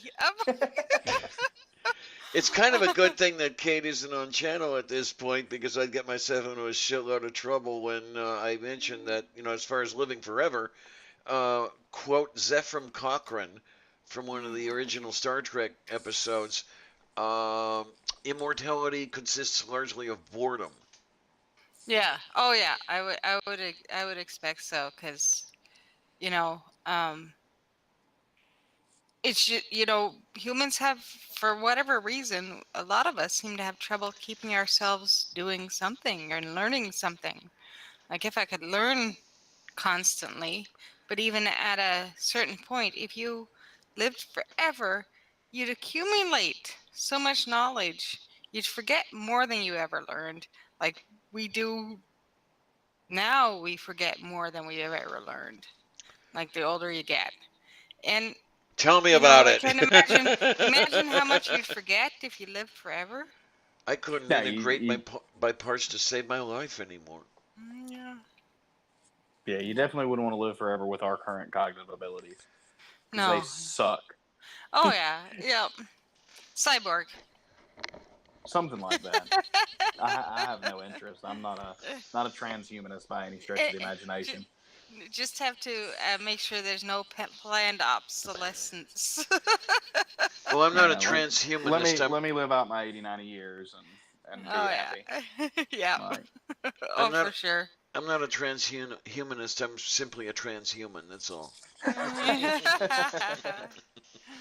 Big difference. Yeah. Big difference. Oh, scheiße, zu viel scheiße. What do we have here? Learning the characteristics and technique used by those of whom high end of narcissistic personalities. Oh my. Yeah, well. I want to take a break from narcissistic personalities for a while. Should I leave? You're probably just fine, maybe. Not sure. Yeah, you do not remind me at all of the slimy bastards or of my ex. So we're cool. And with my luck, Melody found this and is listening to it. Well, of course. Oh my. That was an interesting 11 years. Sounds like it. Well, she took off, what, 9.5 years ago. And I have to say it's been a good thing for me. Yeah. Yeah, that's, Well, there's a reason why I stay single. Well, it was for me anyway. Well, there's a reason I stay single, but it's not that I want to be single necessarily. Okay, there's a reason why I want to stay single. Yeah. No, it's really interesting when you talk about it that way, because I don't know if I could do a full-time relationship anymore. I wonder if I am just, how do you put it, too set in my ways, with the little quotes around it. I don't know. You can always go for the 5-year renewable contract. I knew somebody who did that. Me. Oh, okay. I knew more than one person who did that. Okay. Yeah, it was a couple friends of mine. Thank you, Brett. 5-year renewable contract. Pretty cool. Yeah. I'm That way, incredibly at the end of fortunate the to have my 5 years, if it's done, it's done. We can wrap it up. And at the end of 5 years, if it's not done, yeah, what about another 5 years? Mm, There you go. interesting concept. That way, I'm not trapped Yeah, I guess so. or financially committed. Well, there is something that really is on my mind as far as that stuff goes. Oh, size in the VW bus. Oh, that's pretty Yay! cool. Um, I think one of the reasons that Hey, Sai, you should subscribe to me. Okay. Yeah. I think one of the reasons I'm doing as well as I am is that I am more or less standing on my own financially. Yeah. I know I'm on the government dole. I know I'm doing the cheap housing and everything else. If I had to do it all at market rate, I could never afford to live. But I do have a little bit of a place carved out for myself, Mm-hmm. and I'm not wealthy, but I'm not hungry either, and I don't want to lose that because I've seen what has happened to me when I've become financially dependent on someone else, and it's not been good. Yeah. Well, I've done a lot of tutoring, and I always tell the boys and the girls try to arrange your life so you don't have to be dependent on anyone. And when Hmm. you are in a relationship, you can be a contributor and not, you know, not in either role of like either being the one who says everything or the one who has to hear everything. You Yeah. know, make it a partnership rather than Yeah. it's easier that way, in my opinion. Yeah. Yeah. Partnership's definitely easier. No, yeah, I don't. I, I'm struggling whether or not I should weigh in here. Go ahead. my A lot of chuckling. people argue with me. They're always saying things like, "Oh, but when the lights go out and there's a thunderstorm, there's nothing better than to spend it with someone." And I'm thinking, but that means I have to share my kitchen. I So have a hard enough time when my friend comes to my place for a week and they're like standing in my kitchen when I'm trying to cook. Get the hell out of my kitchen. It's Oh, mine. the person, okay, Mine. the Out. person I'm Get thinking of, right? out. all right. So I'm gonna kick back as tactfully as I possibly can. Okay. So I'm gonna preface this by saying that I think that there are definitely people who are capable and probably happier being single. Me. Um, so I won't discount that from anybody. Like if that's your Okay. personal experience, you do you. I don't care what you do, who you want to be with, how many people you want to be with, as long as everything's consensual, go Oh, for I it. haven't been with anyone for 15 years. So, Aren't I but lucky? that being said, um, I think that there is something to be said about a long-term relationship. That the commitment level is there for a lifetime, and I can only speak to my personal experience with the lovely lady that I'm married to. Um, but what we have is significantly better, and I'm not terribly aged, so my opinions might evolve. But at least at this point in time, what we have is significantly better than anything else I've ever experienced, or anything that I would have believed to be able to experience. And the majority of that's come through a very heavy commitment from both of us to be in a partnership that's mutually beneficial. And it's a equal mix of partnership and reliance on each other. And so, I'm all for um, people being independent, and I'm definitely not for I'm for relationships, not dictatorships. But at the Oh same yeah. Hmm. time, Hmm. Hmm. um, I think that there are things that you can glean and experience through a long-term relationship that you're not going to get anywhere else. Oh, I And of agree. course, Maybe. I was in a Yeah. relationship for 10 years, and one time I'm sitting on his couch, actually, at his house, and I'm studying, and he came home, and he started talking as if I don't have a book in my face, and talking, and talking, and talking. So I called up his friend.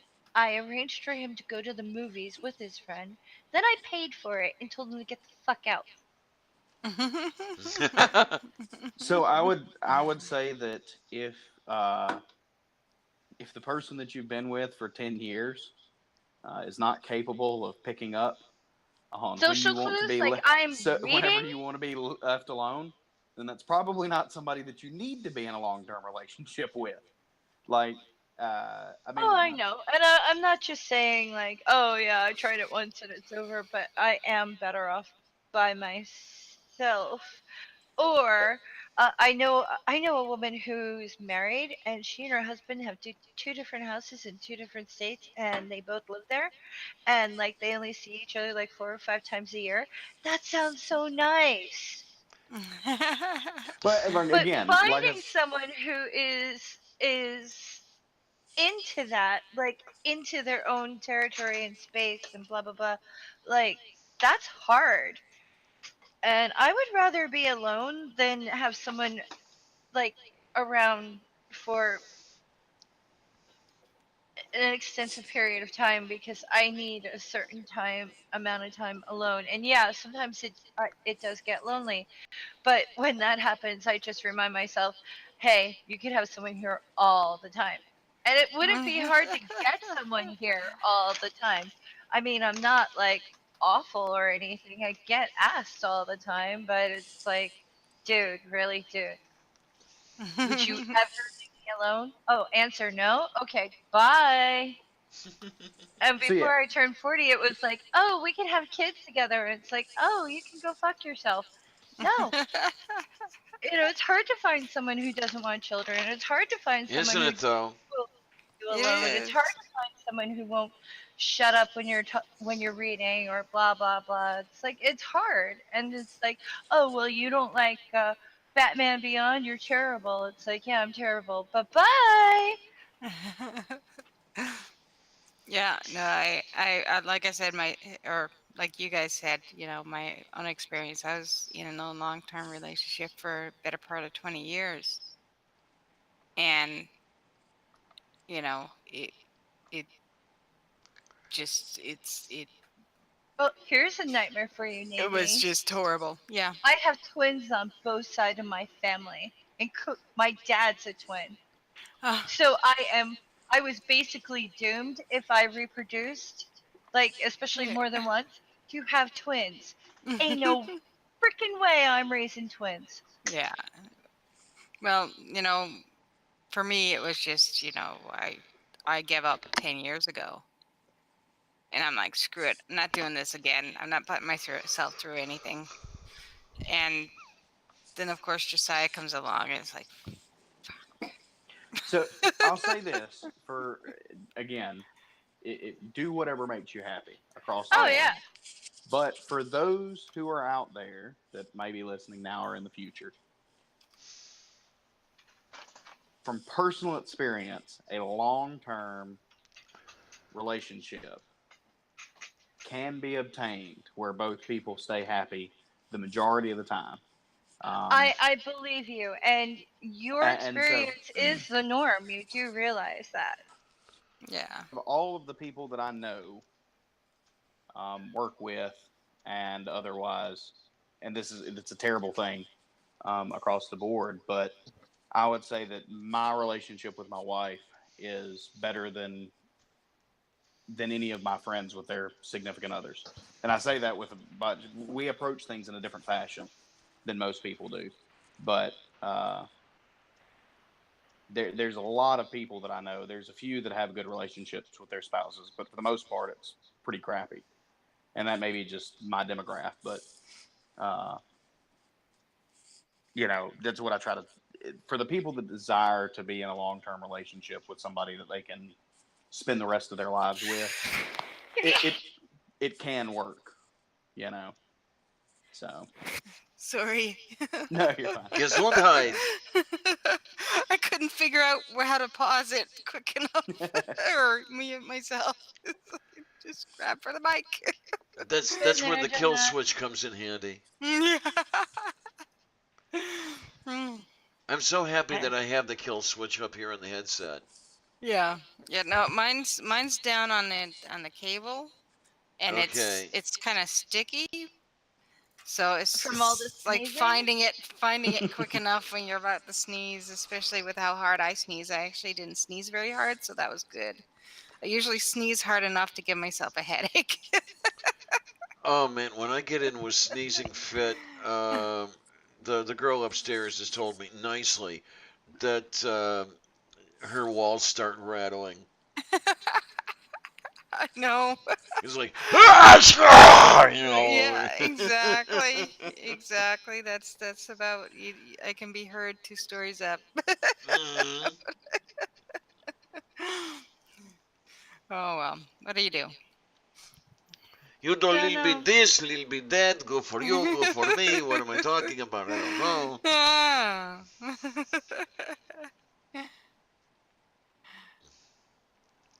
Somebody was starting to say something when I rudely cut them off.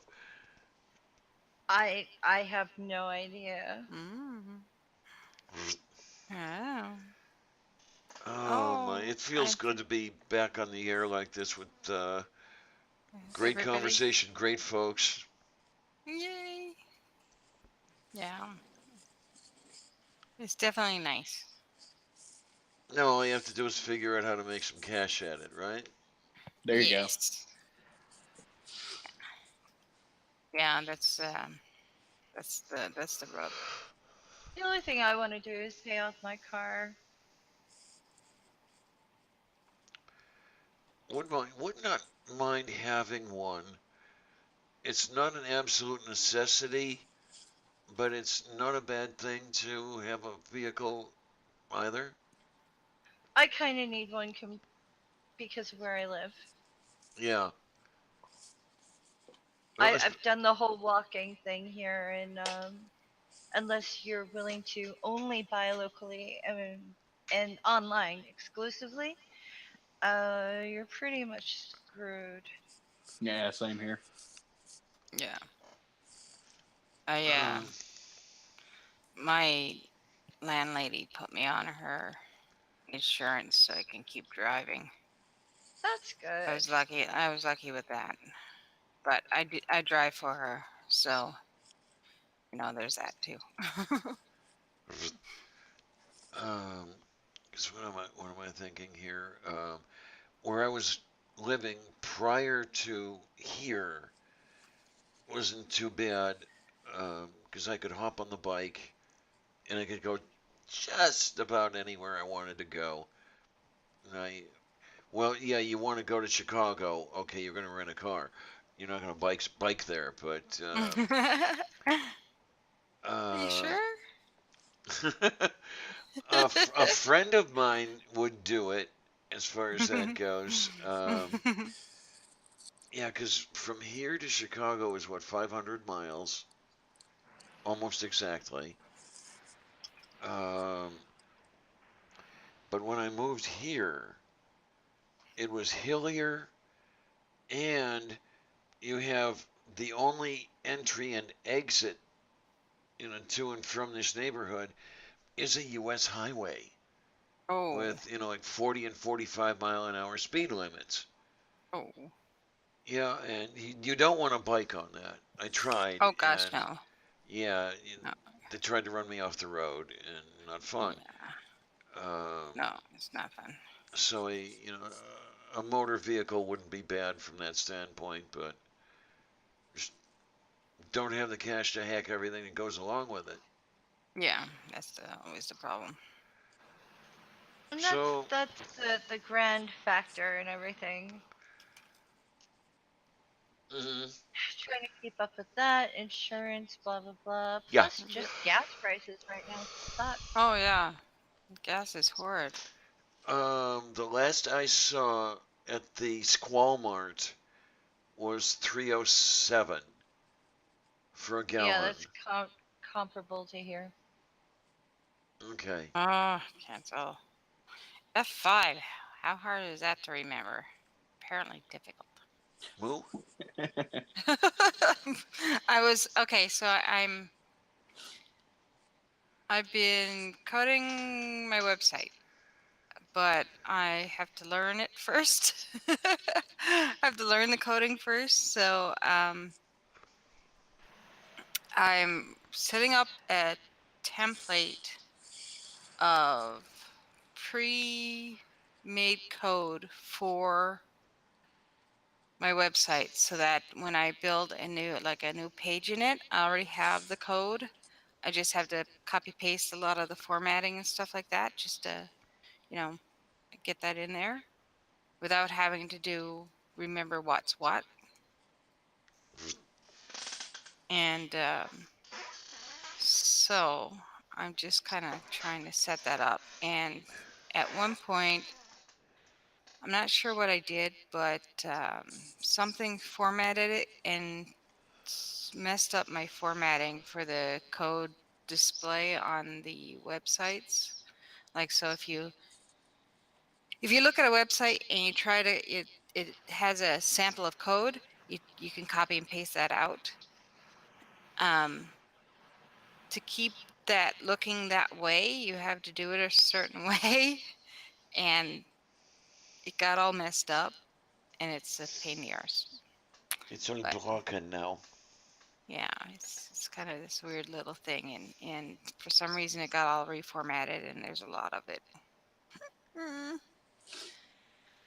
Oh well, that's okay. And I'm a kind of neurotic when it comes to having things a certain way, especially when it's the code, because it's got to be right. It's like. You're So talking to a twitching. lady with OCD, so I get yeah. it. Yeah. I'm like, completely OCD stuff. Yeah. But at least I'm learning a lot while I'm doing it, because I had to bang my head against the wall for a few days to get some stuff working. And I, like, with the JavaScript and all this other stuff that wasn't working. And so I figured it out. So, hey. Yay! Yay! Oh my, SJ wrote me. Oh no. Oh, lucky you. Yay. Yeah. She tweeted something and it ended up on my feed, which I was annoyed about. So I wrote, "Oh, I don't care." I'm paraphrasing myself, but and she's like, so the obvious question is presented. Why do you read tweets on my timeline? As if that's the only way I'd see any of her tweets is by going to her page. I don't look for them. Ew. That would be like, I don't know, trying to get tuberculosis. Now, is this the thread that included the question, "Are you Oh, no. Lavender Lady?" No, she didn't. She figured out that I'm Faye. I will DM the darn thing to you, but I'm just sitting there going, why would you think I look at your thread? Like, why would I go to her page to look something up? Ew. She's a God. lovely lady. She's a piece of work. Why do you read my tweets on my timeline? So I wrote back, I don't visit your timeline. Or haven't you figured that out yet? Now here's a mystery. How do your tweets end up on my feed? Let's figure out the mystery of how Twitter works. Magic. Magic. That's how everything else works in our life. So. Do you believe in magic? God sent SG's tweet to my timeline. Oh, I'm her special friend. And a Calvinist would say that's providence. Oh, I don't know what a Calvinist is. I keep hearing the term. So a Calvinist or a Reformed believer is there's a big split in Christianity. There's the Arminians, which are kind of the easy believisms. Anybody can go to heaven. Arminians? Arminian. That sounds a little weird. After the scholar and John Calvin. I think John Calvin. So anyways, the Arminians believe that anybody can go to heaven. All they've got to do is, say the sinner's prayer, do the steps. And the Calvinists, the Reformed view, which I think lines up with Scripture a little bit better, even if it is more reprehensible, believe that God elects certain people to be saved and passes over the other people, so they go to hell. And so for a Calvinist, everything, they're like Christian determinists in a weird way. So everything's kind of foreordained, especially in relation to your salvation. And so they would call acts like that providence. Okay, what do you mean by salvation? So the ability to not go to hell. That's it? Yeah, pretty much. Well, I mean, I have a question. Other Absolutely. than the heaven and hell thing, are there any perks to being a believer? So are you asking that as from the perspective of a believer or from the perspective of an atheist? I've never been a believer, so I don't get it. So when I ask these questions, I'm being completely honest. I don't know the answer, and I don't have the opinion. Okay. I'm actually honestly asking you, are there any perks to being a believer? So I can speak to my own experience, and then I can speak to Christianity as a whole. From my own experience, recalibrating my life in the wake of atheism was an incredibly difficult process. Why? Because everything, as far as your moral conduct, the things that you should strive for in your life, goals, values, ethical systems, community systems, came pre-programmed. And of course, I was indoctrinated early on as a child. And so the scaffolding that held up my belief system or my ethic system or however you want to put it, was faith-based and could be to a collection of 66 books, particularly the New Testament. In the wake of my atheism or my drift away from faith, all that got knocked out from underneath. And so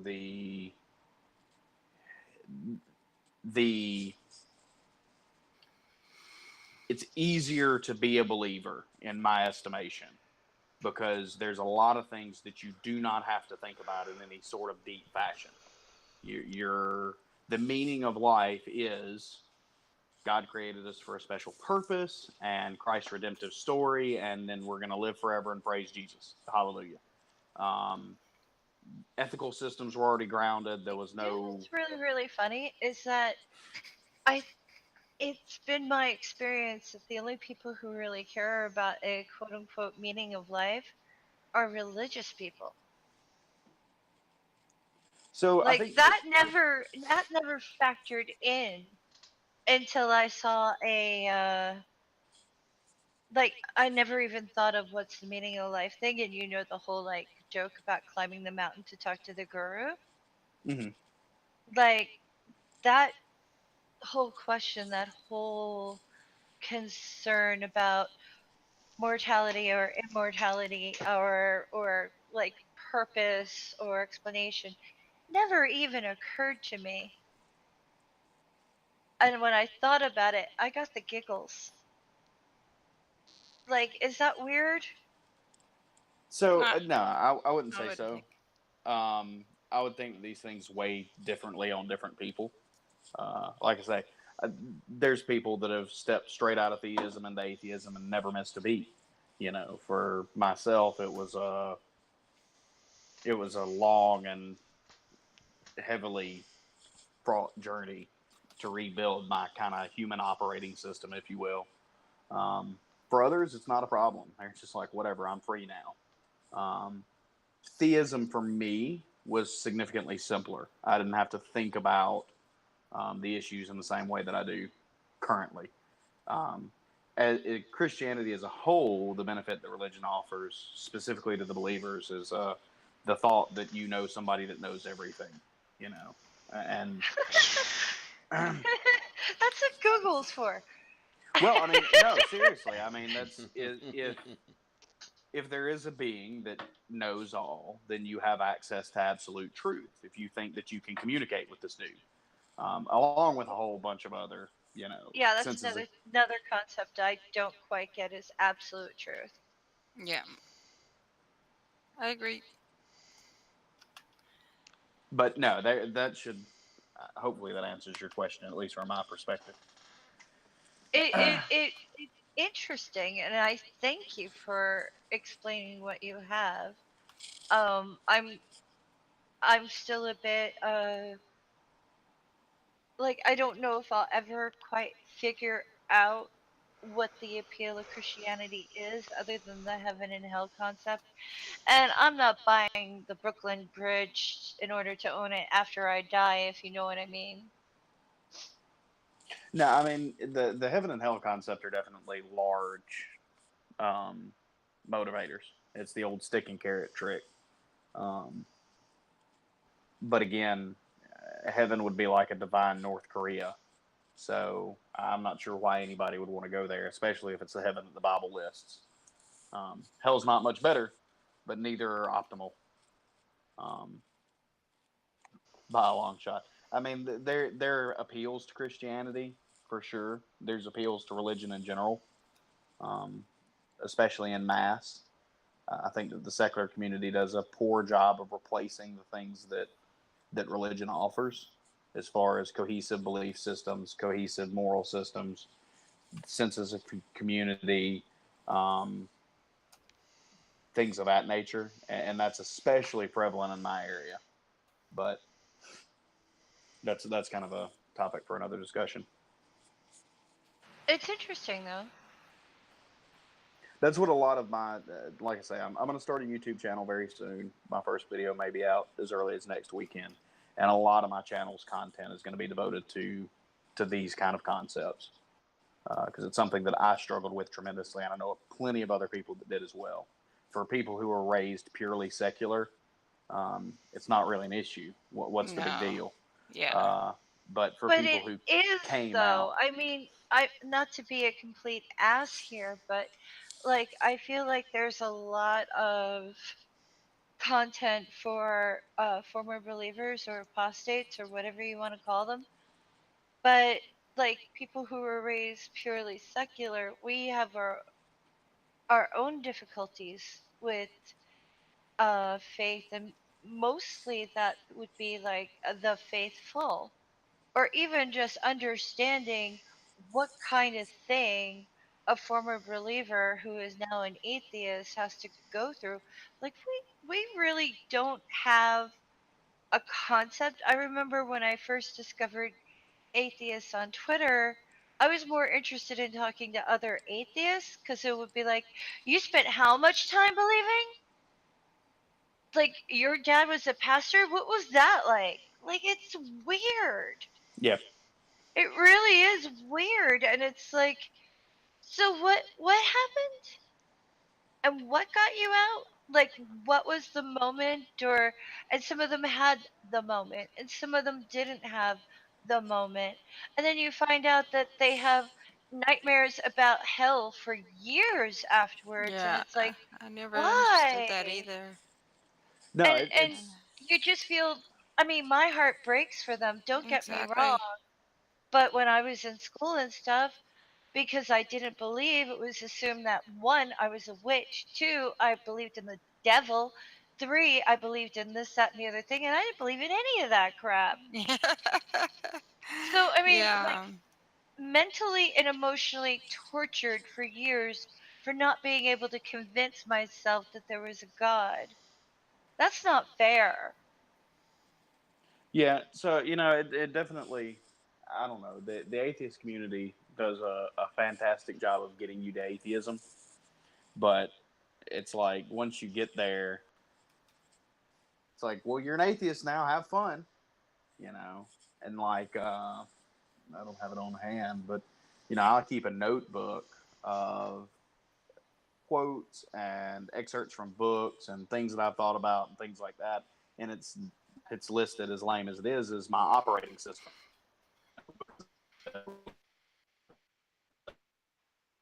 You're roboting. Now,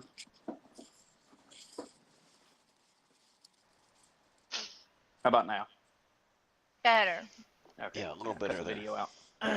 But no, it's I had to rebuild the way that I viewed life, or my axiomatic presuppositions. And so, and I think it is. It's hopefully the content will be helpful for those that have left religion, and maybe it'll help the people that were raised secularly understand where the non-believers are coming from, you know. So that's the hope, at least. I think it's a good idea. I just can't imagine coming from whatever religion, be it Christian or Muslim or Jewish or whatever religion there is, and then just turning around and go, I don't believe anymore. So now what? It's like I'm kind of like, you're free. Yeah, like you're free. You get to worry about real life now. Yeah. Well, I mean, and again, I think it's the freedom that causes people to be fearful. I mean, I can only speak to my experience, but definitely the freedoms offered by non-belief were terrifying early on. You know, because Why so? Because whenever you're relatively sure that you've got it all figured out, and then you realize that you have none of it figured out, it's a traumatic, or I don't know, traumatic might be the right word. It's the best one that's coming to mind right now. It's getting late. But that sort of freedom is daunting, to say the least. So, like, and now that I'm on the other side, it's significantly better. Why? Because the options are infinite, you know, or at least quasi infinite. Yeah, a bunch of them. Well, you're still a moral and good person.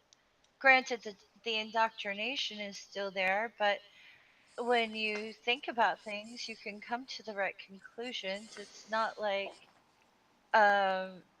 morality or ethics is, well, yes, they are hard, but decision to decision, you can be a very good person without any guidance at all. Yeah, absolutely. And I'm not saying that. Or is it because you lost your social group? My social group remained, well, I won't say mostly intact. I lost some friends, gained some friends, and gained some unexpected friends, especially on the theistic side. But I think it's a cumulative effect. So I've been studying ethics for over a year now, and I'm dumber than I was whenever I started by a long shot. I don't disagree that you can be moral without God, but the reasons why we're moral are significantly more complex than God did it. And it's an across the board effect. It's not just morality or social group or why you live your life or why you get up in the morning or why you do a certain thing or where you're going to go after you die. Or I mean, because you got to think about it. Whenever you're a believer, like I honestly believe that prayer worked. So if I was having a bad day, I could utter a prayer and feel better about my day. And like now I realize that nothing was actually happening there, but it was similar to a psychosomatic or something like that effect. But I believe that the creator of the universe would intervene on my behalf. And I believed, of course, at the time that he had done so in certain situations. And so to have that link shattered, suddenly you go from having it all figured out, or at least some sort of approximation of your life figured out, to realizing that practically everything that you thought you knew is wrong. And not only is it wrong, but you don't, at least for myself, I didn't have a good rebuilding point, somewhere to start. And so, it's a nomadic journey through Stoicism and, other Buddhist philosophies, and this sort of amalgamation that is combined to be how I live my life. But it's definitely Okay, here's a traumatic. question. Now that you don't have prayer, are you more into sharing either with your wife or with friends more than when you had like prayer to use? I can't think of more Mm. polite terms. No, you're fine. Definitely not going to hurt my feelings. I don't reckon I've really ever given that any thought. Um, I'd say that my willingness to share has probably remained about the same. Especially, Willingness or actual happenstances? Because I know if I have a really horrible day or something terrible happens, I will either reach out to, say, Diana or some of my other Twitter friends, or like my sister if she's not like completely dead from her job, or my best friend. Like I I've never even thought of going to prayer. Or I mean, worst case scenario, if it's something I need to sort out before I talk to a friend, I will write it down and work it out in my head so that I can represent my issues like clearly, concisely, without having to go through a roller coaster on my own. so I do, yeah, I understand that, because I do journal a significantly heavily, Okay. way more than I used to. And that could very possibly be a side effect of losing prayer. And it really started because I was trying to figure things out and think things through. And I can think much more clearly if I'm speaking to someone, or particularly if I'm writing.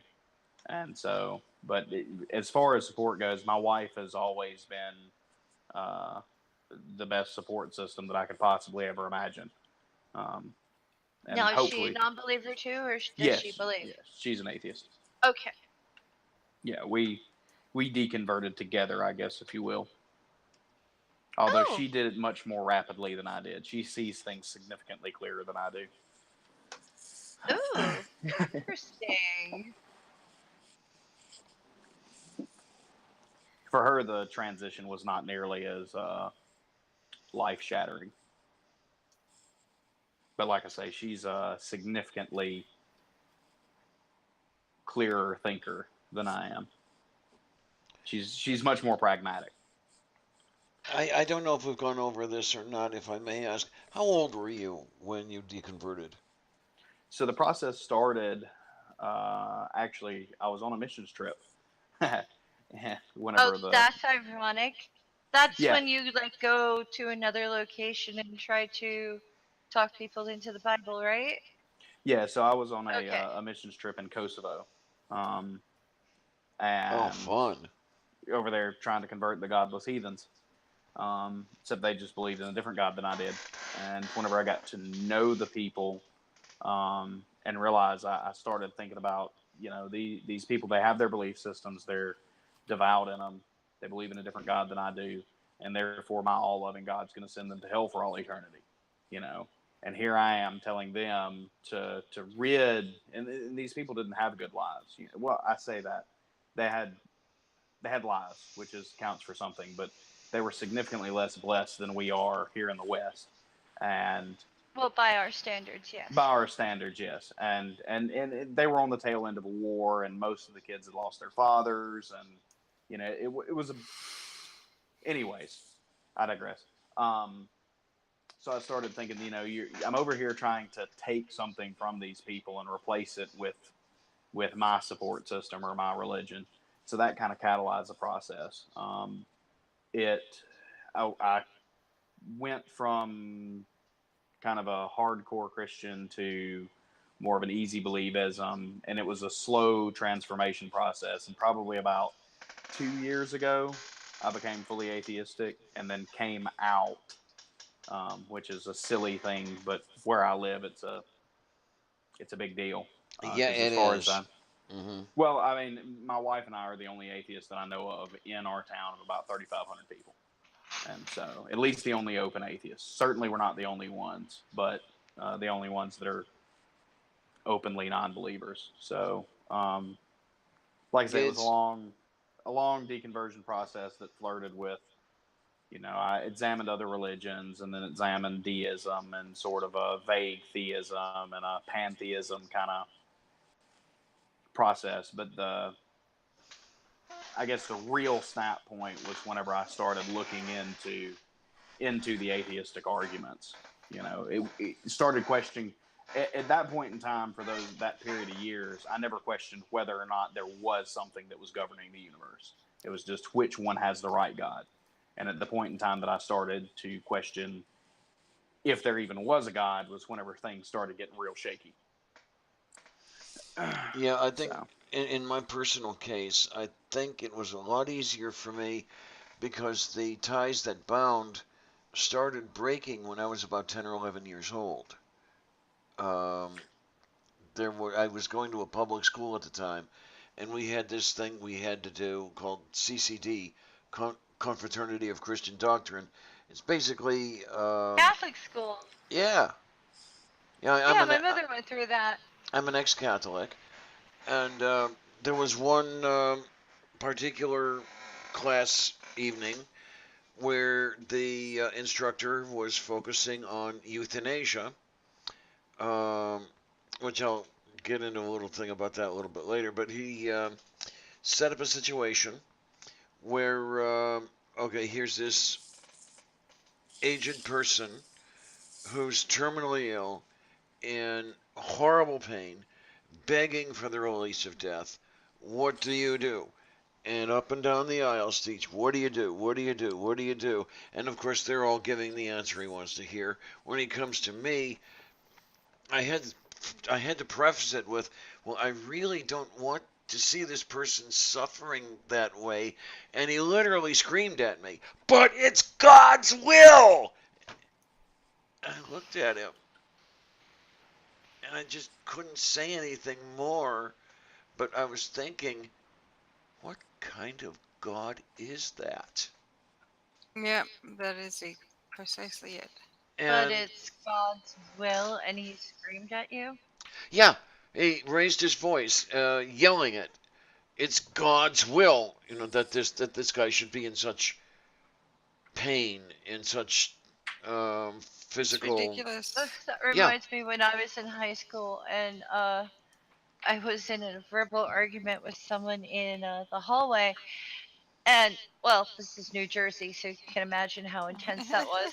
Ooh! Yeah, and, my ex grew right up in front New of Jersey. the principal, I called this kid who was more than a bit of an asshole. I told him that he was basically the most vicious, toxic cunt I'd ever met. Mind you, I'm 16. And the principal grabs me and says, "What if I said that to your mother? What would your father do?" I said, "Well, my parents are divorced, so my dad would probably fucking thank you. And if you don't let go of my arm, I'm gonna fucking hit you." Like, a teacher screaming at me if I was in high school, I guarantee you it would have gotten vicious. Well, the Catholics were all control oriented. Oh, I know. Yeah. That's why they threw my sister out. Now, I'm going to admit that it took a while for me to proclaim that I was out. And I was doing the well, I wasn't doing the altar boy thing anymore, and I think I already mentioned that was kind of interesting because I was never molested. kind of felt left out. But Oh! um, then when in high school, I was still tagging along with those two because I never would have heard the end of it had I decided to say, yeah, I'm not doing the church thing. Um, by the time I get to college, I'm still kind of hanging around because number one, I liked singing in the choir, and two, the organist was really cute.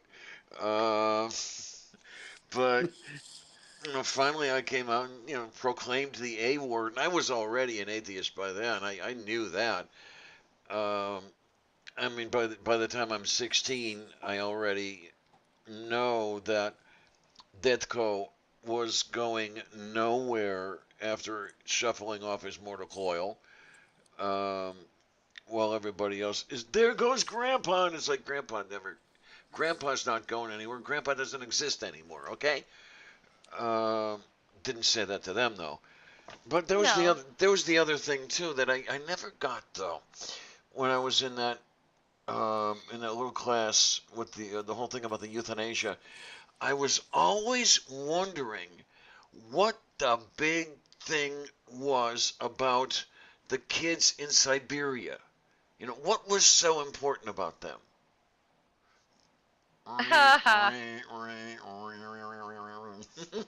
The youth in Asia. Yeah. That one went right over my head. Yeah, that went right over my I head. thought too. of that as soon as she said euthanasia, because, yeah. Literally, though, the first time I ever heard that, I didn't hear euthanasia. I heard youth in Asia. And I think most people do hear youth in Asia, and they're like, yeah, are they having trouble with their teenagers? And that kind of surprises me because I had a fairly decent vocabulary even then, but there's always a first time you hear a word. Yeah, but no matter how many times I hear it, I always think teenagers. Mm-hmm. Do you support euthanasia? Of course. Yeah. Those kids in Mongolia, they need all the help they can get, Build the schools. Yeah, I don't know if I even answered before, but I was 16 whenever it started, almost 17. Okay. The cascading effect got started.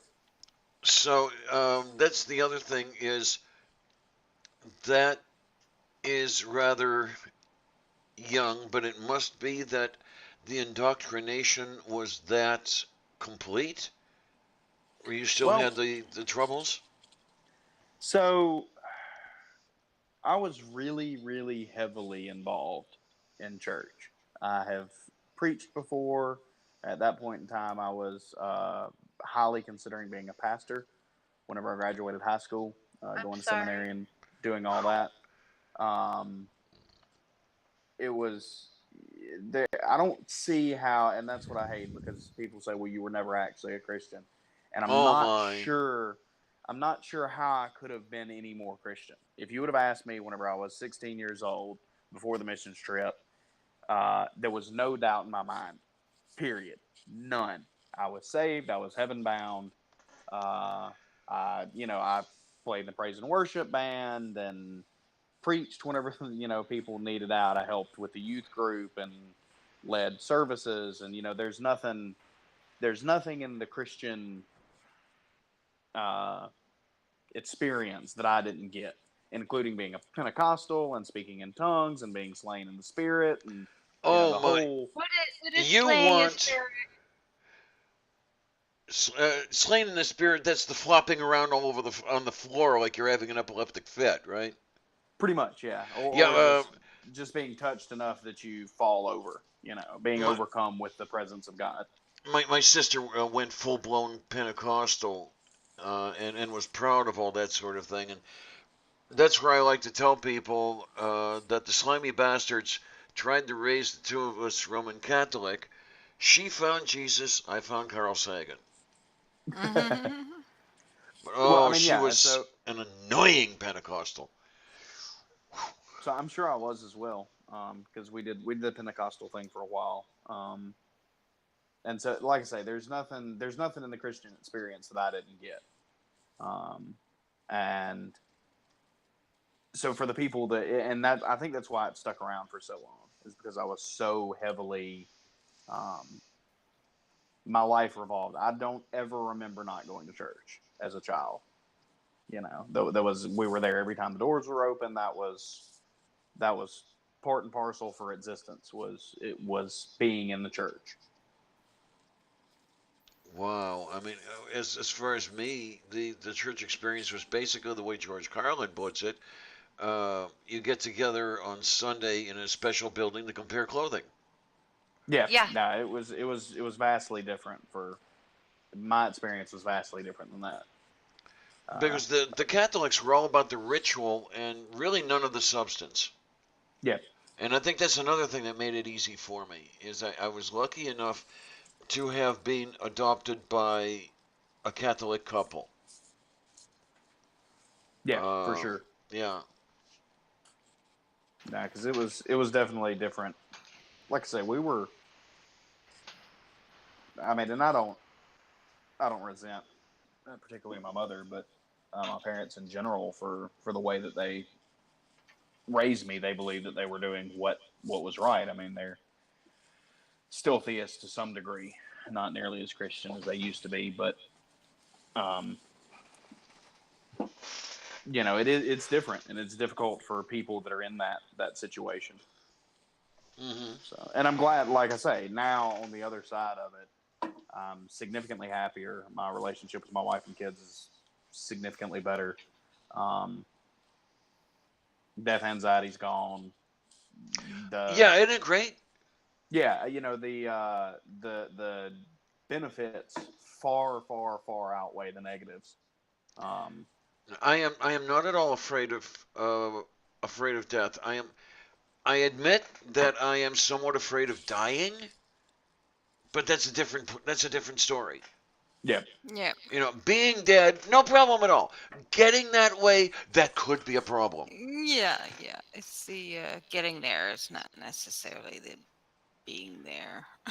Which is Well, after ripping off a toe, which you would think would be dramatically horrible, I have discovered that if you are in a tremendous amount of pain, and I'm not, it yes, it hurts, but after a certain level of pain, it's a bit surreal. yes, And I'm not yeah. saying it doesn't suck, because it does suck, and yeah, it'll keep you up, and you do suffer, but it's not the way you imagine a normal injury happening. And chronic pain is definitely different than like the acute visceral, like ripping and like bone thing that I went through. However, if it is even moderately like that kind of pain, I think I'm okay with it. Mm-hmm. And I'm not saying it won't suck. I'm just saying it won't suck as bad as my imagination is. If that makes any sense. Yeah, it's been too long since I've experienced intense pain. I think I'd be okay with it. My intense pain was the aftermath of cranial surgery, and that 24-hour headache after the surgery. Oh my word! Yeah, I can't imagine that. When you cut I'm through the just saying. dura mater, it's so highly innervated that it's horrible. But I made it through. So I guess I'd be able to make it through the pain of dying. The one thing I'm just hoping that I go the way my grandmother did, with copious amounts of drugs, rather than how my other grandmother was.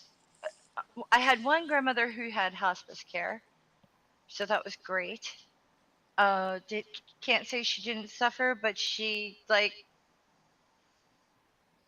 didn't suffer the way like my father's mother was prayed to death. Yeah. And they called it beautiful. Yeah. And I'm going, you should have gotten her drugs And why weren't we informed? Well, we weren't informed because we would have insisted on hospice. And Of that's course. expensive. Yeah. I mean, in my personal situation, I would never be able to afford that. You'd And probably have it covered well, because of like your age and things like that. Like there are programs I where you have. could get the good drugs, honey. Yeah, there you go. The good drugs. Because I have Medicare and I have something of a supplement. Right. You'd probably get the good drugs on your way out. What I've really, really, really, really, really, really, really, really, did I mention, really got to look into is, can I get certain procedures that a lot of people regard as cosmetic taken care of? Because I really would like that. I have no idea. Yeah, I've been I remiss hear in it can looking be. things up. I hear it can be done. It's just that I really haven't got around to doing anything about it. Well, Probably. that is I hate to, guys. I believe I'm out of here for the night. Okay. So. Oh, that's okay. We'll just hold it against you forevermore, and Absolutely. Yeah. we'll build a whole Okay. protest. Terrible. What is it, Vader Tech? Yeah. So yeah. Yeah, we'll I- protest the thing that we can't remember what it's called. Yes. There you go. I think we should do like the theists and just split into new denominations over this. Yeah, well, of course. Oh, Yeah, the like- great schism. Well, the local church, one of the churches that I went to, split into two different churches over the color of the carpet. Oh, Really? for what? No. It gets better than this. So Oh, the color of no. the Oh. carpet. Do tell. And then whenever the new church was built, the off branch that didn't like the color of the carpet put the same color carpet in the new church. So figure that one out. Wait, no, what? It had nothing to do with the Yep. They had a disagreement over the this. As far as I know, this is the story, and it happened whenever I was young. But this is the story that's always told. They want to do the carpet. A certain group of the people decided on this green color. A certain group of the people didn't like this green color, so they decided to make a new church. And whenever they made that church, they finally built it. They put the green carpet in it. So the churches have identical carpets. They're just separated now. That's the story that I was told, and it seems like, given the amount of pettiness that goes on within the theist circles, it's a likely take. Oh, for the love of Saint Gulick. So if y'all want to make a new offshoot for my leaving, I understand. I will be starting the denomination of atheists called the Leavers. And we'll dip out of streams early. Oh, you're fun. All right, guys. Y'all take it easy. As You always, take care, sweetie. It was great having Wonderful you. night, dear. Later. That's hilarious. Oh, Boże, yeah, I look at this and I see that it's 0 hours 14 minutes, and well, for you, Nadine, it would be what, about 2 a.m. almost, right? 1:44. Tayo ka ba radya? Yep. Yay, fun. And well, of course, I know what your clock says, Faye. Yes, you do. And It says tick tick tick tick tick tick tick. No, it's a joke that doesn't work as often as it used to. mhm. Oh my, I love Doc Fearsom's thing. Yeah, there's a little bit missing, but be very, very quiet. Hunting rabbits. Well, I probably should get to bed. Yeah, I think you should. I think maybe I should as well. And Nadine, I don't know. How are you doing over there? Yeah, I'm waiting. You know who I'm waiting for. Gee, Oh, yeah. I would never have an idea. Somebody's at work, so I'm just kind of chilling and hanging out while I. Well, in another what is it? 16 days and some odd. It just a second here. How long is he Let's see. staying for? A week. Ooh. Like I he arrives on a Wednesday at 3:30 and he leaves on the next Wednesday at 4:30. and you two will never leave the house. One week, so it's 9 days, 14 hours in 45 minutes. Yeah, and then when that timer expires, yeah, you'll be incommunicado for a while. Yeah, well, we were gonna do a stream, so we were gonna do a stream, say hi to everybody when we meet up. So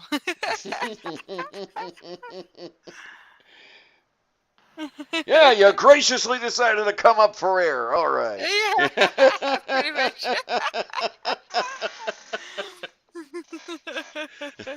No, I was going to.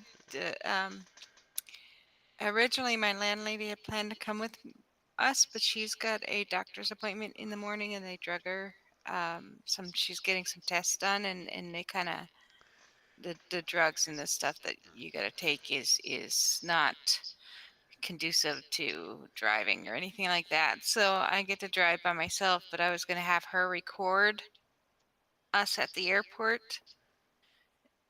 But now I have to do it all by myself instead of. But that's okay. We'll do up a little.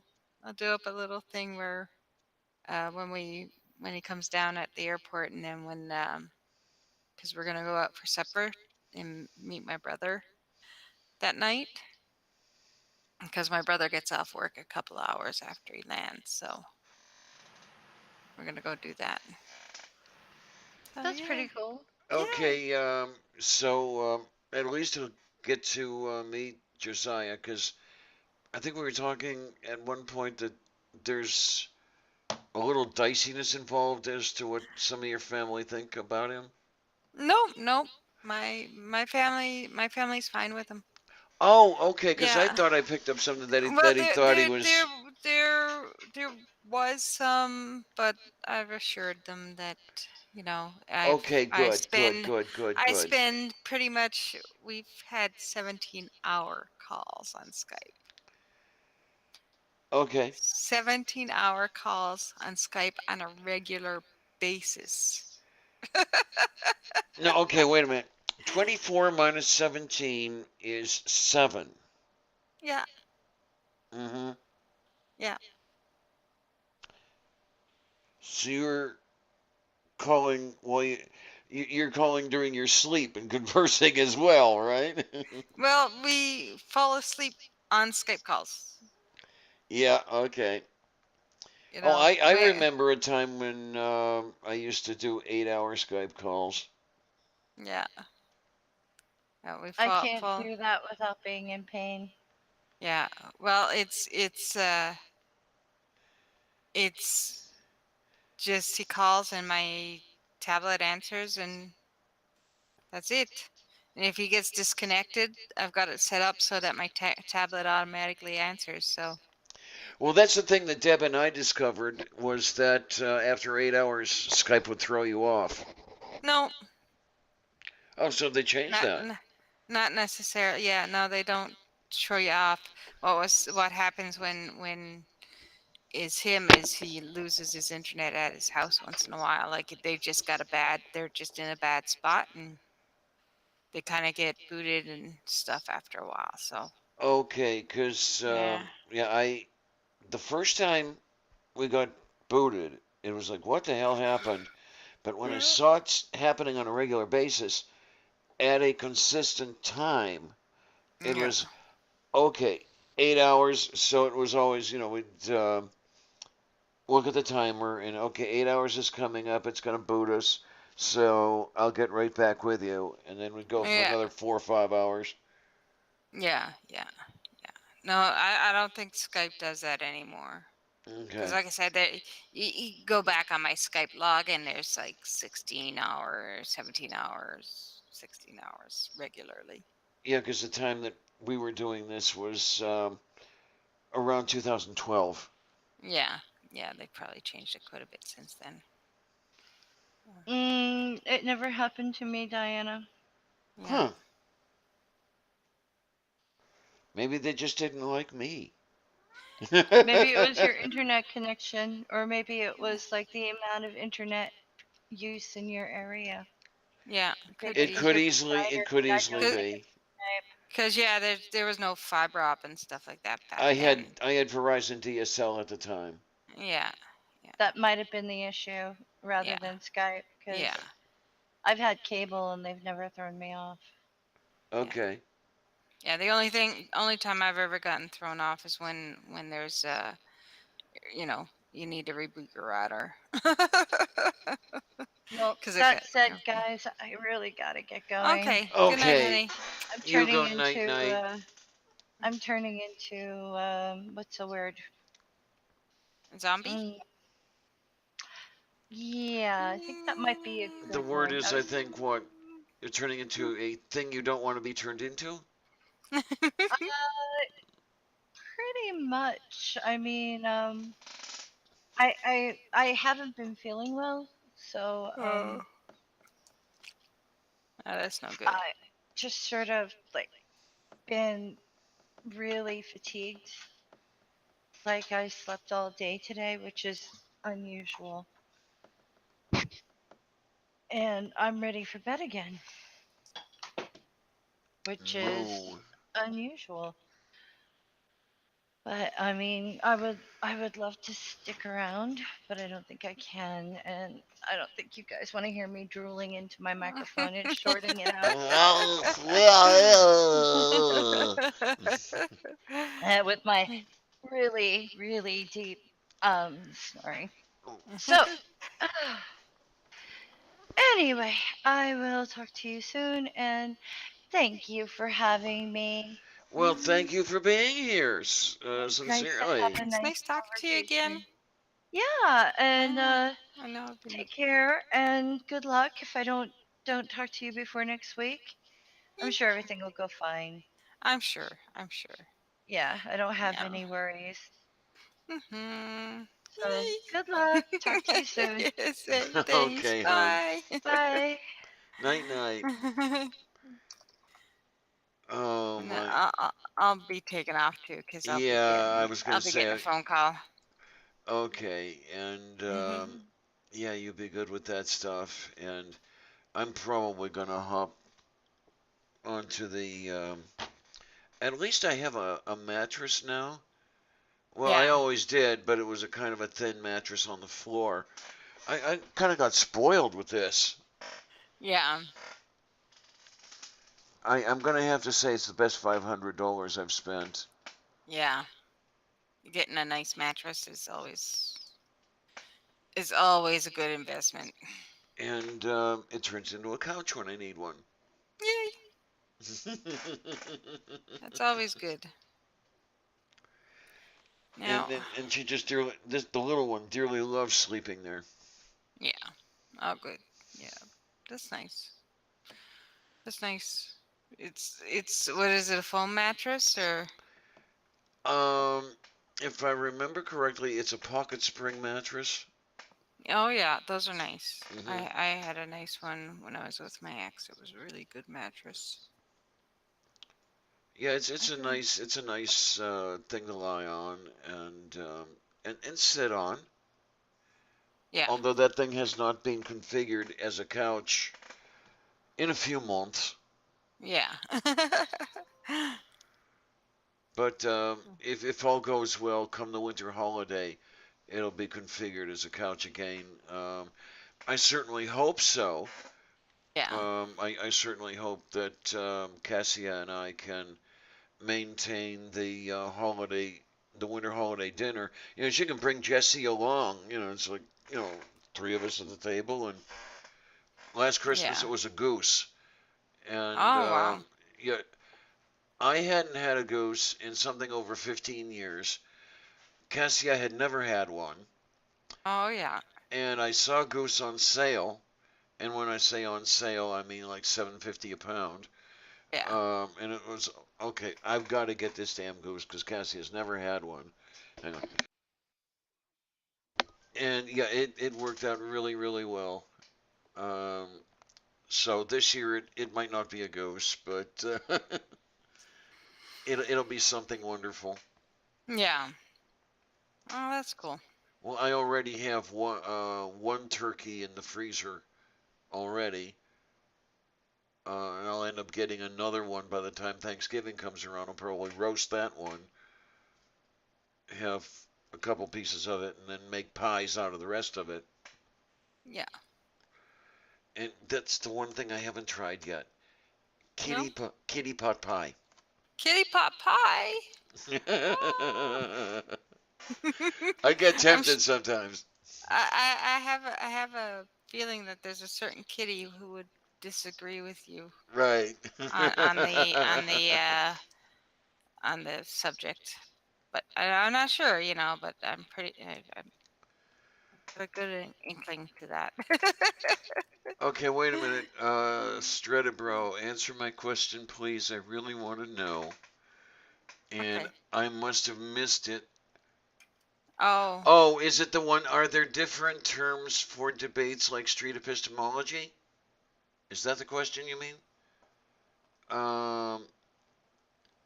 I really don't know if there are specialized terms. I am gonna have to look at that and see. I haven't Because got you've got me wondering. I have not got a clue. Yeah, I've never been one on terms. I have concepts down, but when it comes to terms, I never know the terms. And that's always been my Achilles heel.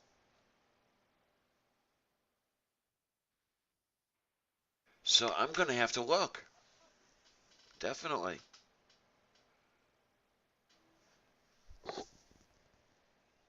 Yeah, sorry I couldn't be more helpful, at least at the moment. Yeah, and I don't know. Yep. I haven't got a clue.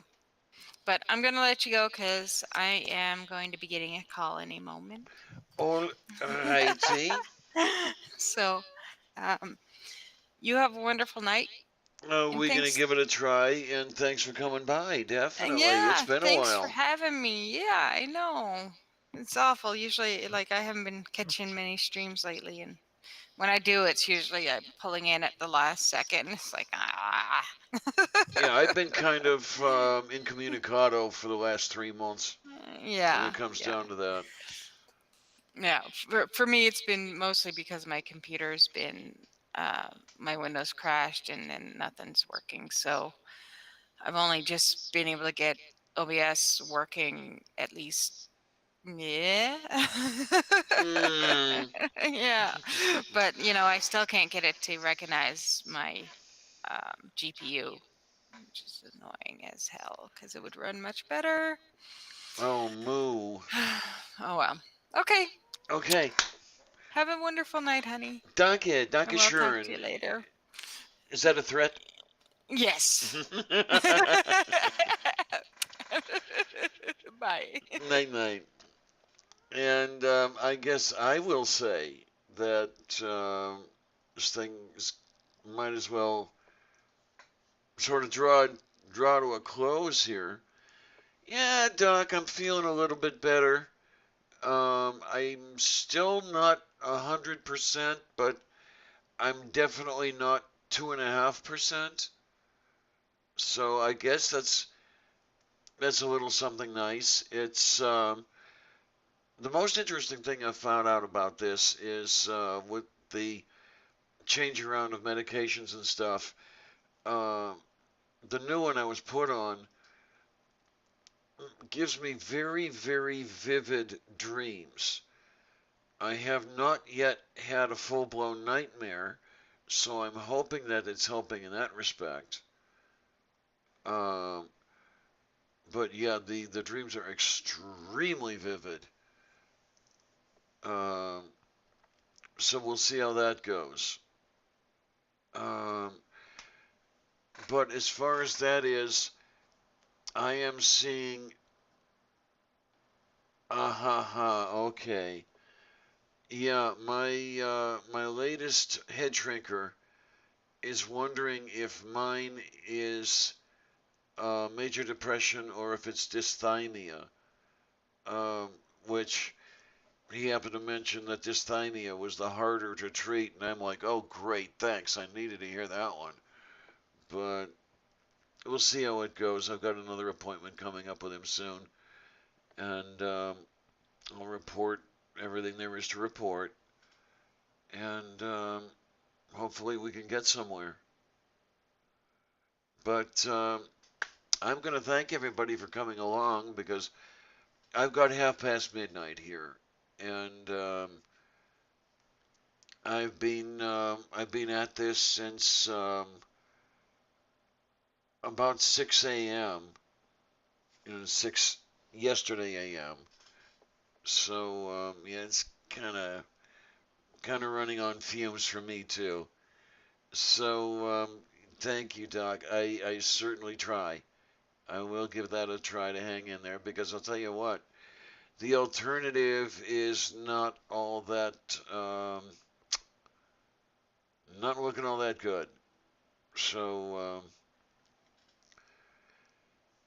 yeah, even when you are drinking the decaf stuff, it can do that.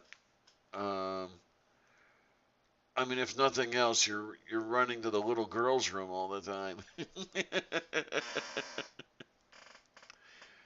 And great to see all you guys around here. And like I say, I want to make this a reasonably regular thing. So hopefully this is going to be on a regular basis. And with that, I think I'll say thank you all. Thank you all, and I want to see you again really, really soon. And in the words of Bill Anders, Christmas Eve, 1968, thanks a lot, troops. And in the words of Jim Lovell, see you on the other side.